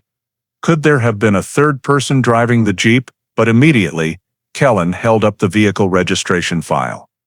The Jeep was owned by the defendant. No theft report. No one else in the area with matching tire patterns. And the witness recorded a plate starting with the letter H. Defense fell silent. In that moment, the entire courtroom realized the defense's only remaining question was not enough to crack the forensic wall that had been built. The trial concluded its arguments in a heavy atmosphere. Not from drama, but from the inescapability of science. And as Charlie was led out of the courtroom that day, his shoulders slumped, but his eyes reflected something not of innocence, but like the exhaustion of a man who knew the chain of truth had finally caught up to him after 36 years of fleeing in silence. The sentencing morning of September 21, 2005, was filled with the thick atmosphere that only decades-long cases can bring. A bitter mix of waiting, fatigue, fear, and the heavy silence that everyone tried to avoid by staring at the wooden floor or fidgeting with a pen. Charlie Harper was led into the courtroom in a wrinkled white shirt, collar slightly askew, as if he had spent the entire night tossing without being able to sleep. He did not look at anyone, did not search for familiar faces. He only stared straight down at his worn-soled shoes, the only thing still reminding of a normal life before all doors closed. The jury entered. 12 people who had together watched hours of forensic simulations, listened to analyses, evaluated every bone fragment, every minute in the timeline. People who had endured the pressure of an irreversible decision. As they took their seats, none looked at Charlie, not out of hatred, but because the weight of the obvious truth was too great. Judge Raymond Collingwood asked everyone to rise and then sit, then turned to the foreperson, a middle-aged man with graying hair, face taut as if he had aged a decade in just 6 days of trial. He stood, hands trembling slightly as he held the twice-folded paper. "We have reached a unanimous verdict." The courtroom held its breath. No one moved. No chair creaked, no sigh, only a silence so deep that the paper rustling against his fingers could be heard clearly. On the charge of murder in the first degree against Evelyn Harper, he paused for a beat, as if obligated to respect the boundary moment between past and sentence. "We find the defendant Charles S. Harper guilty." A gasp escaped from the back of the room, quickly stifled. The man continued, "On the charge of murder in the first degree against Michael Harper, we find the defendant Charles S. Harper guilty." Charlie gently closed his eyes. No violent reaction, no shouting, no denial. Just closing his eyes, as if that answer was what he had been waiting for, or had anticipated, or had feared for 36 years. The prosecution stood still, no smile, no expression of triumph. This was not victory, but the closing of a death hidden too long. Defense attorney Greaves bowed his head, rubbed his face, then set his pen down on the table, like a man who lost a chess match without ever having a strong enough move to turn it around. Judge Collingwood asked the defendant to rise for sentencing. Charlie stood, hands still trembling, but not clutching the rail, not trying to maintain composure. He just stood there, exposed and small, under the harsh white light of the courtroom.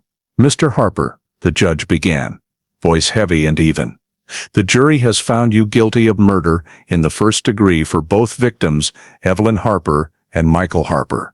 Considering the brutality, the prolonged concealment, and your deliberate staging of the scene to mislead investigators, the court issues the following sentence."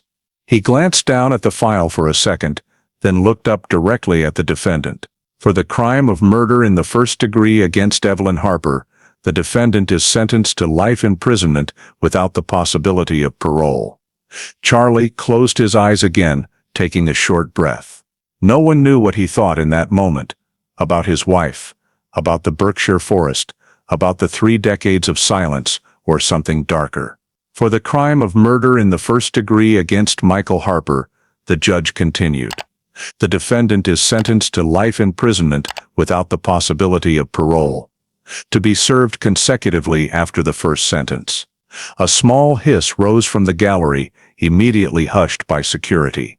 2 consecutive life sentences, the judge repeated, as if to nail the sentence into the courtroom space, leaving no room for misunderstanding or hope. You will be transferred to Massachusetts State Prison at Cedar Junction to serve your sentence. Charlie opened his eyes, looked at the judge, then down at his hands, the hands that once held the Jeep's steering wheel on the night of October 18, 1969. Nothing left ahead, nothing left to argue. No way back. Greaves placed a hand on Charlie's shoulder, whispering something no one could hear. Perhaps an apology. Perhaps good luck. Perhaps just an acknowledgement that sometimes truth is heavier than the law. Security officers placed cuffs on Charlie's wrists. As he was led away, some in the room turned their faces away. Others stared straight, not to witness, but to etch into memory that finally, justice had arrived. Charlie's footsteps echoed heavy and steady, each one as if falling into the void of 3 decades. When the courtroom door closed behind him, the silence that had never loosened only grew deeper, thicker, as if the room understood that the sentence was not just for one man, but for a darkness that had clung to Berkshire from 1969 until today. And now, finally, it had been torn open. After the sentence was handed down and Charlie Harper was officially transferred to Cedar Junction, Berkshire County sank into a prolonged aftershock period. A different kind of silence from the 36 years before, not because the truth was unknown, but because everyone finally had to face it. In the weeks that followed, the Massachusetts State Police Cold Case Unit completed an internal report over 200 pages thick, not only summarizing the reinvestigation process, but also offering a frank assessment of the 1969 investigative failures. The report was presented to the State Department of Public Safety in a closed meeting, where veteran and younger investigators alike had to confront a hard-to-swallow reality. The Harper case was not the failure of one individual, but of an entire system at the time, a system under pressure from local influence, lacking cross-check mechanisms, and most importantly, lacking the forensic standards now considered minimum. The report pinpointed the first error, soft interference from Harper family connections in the early investigation stage. No official order, but a nod from a few influential county figures had shifted the focus to the voluntary departure hypothesis instead of considering criminal elements from the very first hours. The report writers called this political atmospheric pressure, an invisible but powerful enough force to alter the pace and direction of the investigation. The second error, evidence preservation. Soil samples collected in 1969 were stored in thin paper bags, improperly sealed, some fabric pieces stuck together due to warehouse humidity. Handwritten scene reports used inconsistent notation. Photo files lacked scale markers. Interview recordings on reel-to-reel tapes were mixed in unlabeled boxes. The Cold Case Unit described this as irrecoverable information loss, leaving the 1970s and 1980s with no basis to revisit the case, even though the bodies had never been found. The third error lay in the era's investigative capabilities themselves. No GIS mapping, no fiber comparison technology, no ability to reconstruct 2 vehicles' movements based on trace minerals, and certainly no DNA to identify victims if found. The saddest part, according to the report, was that even with technological limits, the 1969 investigators could have gone further, if not trapped by assumptions, pressure, and inconsistency from day one. One passage in the report read, "It was not science that hindered us in 1969. It was the lack of discipline in approaching science that buried the truth for 36 years." After the case closed, a special seminar was held at the Massachusetts Police Academy in New Braintree. The case name, the Harper case, was added to the cold case curriculum as a classic example of 3 factors to avoid relational interference, initial bias, and weak evidence discipline. Detective Angela Rourke presented a 2-hour session emphasizing that every scene must be treated as criminal until proven otherwise, never the reverse. She stood at the podium, not dramatically, but firmly. What killed the Harper case for 3 decades was not the perpetrator. It was the things we thought were unimportant from day one. Outside the Berkshire community, the aftershocks spread in their own ways. Maple Hollow Lodge was sold, renamed, then closed, 3 years later, because no one dared stay in a place tied to a decades-long mysterious disappearance. Those who lived near the forest area where the remains were found seemed more wary whenever they heard an old Jeep engine at night.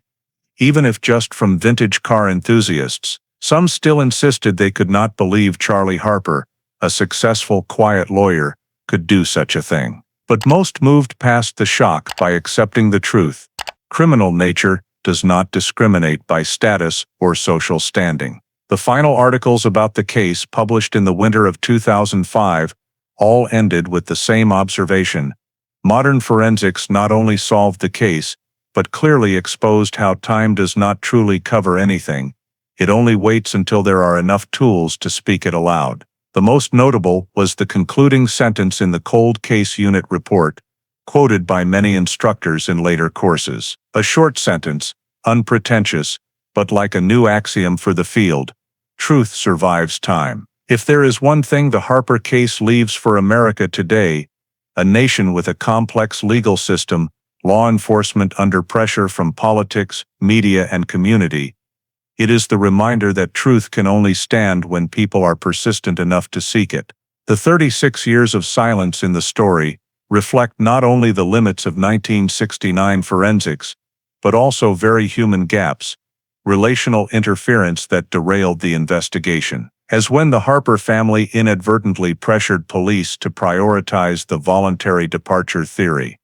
Subjectivity in evidence preservation that lost soil samples, fabric pieces, and recordings, and especially the tendency to avoid confronting those with status, an issue that in America today, from domestic violence cases to public corruption, still persists. The story also reminds us why transparency and courage matter. If in 1969 the investigators had been firmer in protecting procedure, they would not have allowed the Harper family's soft influence to shape the initial approach. And if people had spoken up like the 2005 witness who admitted to being threatened years earlier, perhaps the truth would not have been buried for nearly 4 decades. For American citizens today, the practical lesson is: do not dismiss small details, whether in work, relationships, or community. Do not stay silent when you see something wrong, because the silence of one witness in 1969 stalled the investigation for years. And finally, trust in the value of process, of science, of doing it right from the start. Modern forensics, from DNA to GIS analysis, solves cases, but it was Detective Rourke's persistence, digging through every old file fragment, that shows what matters most. Truth can be delayed, but it does not disappear. It waits for us to have enough courage and tools to find it. If you want to continue following gripping case-solving journeys like the Harper case after 36 years submerged in silence, remember to subscribe so you don't miss any stories. Thank you for joining, and see you in the next video, where the truth always finds its way back.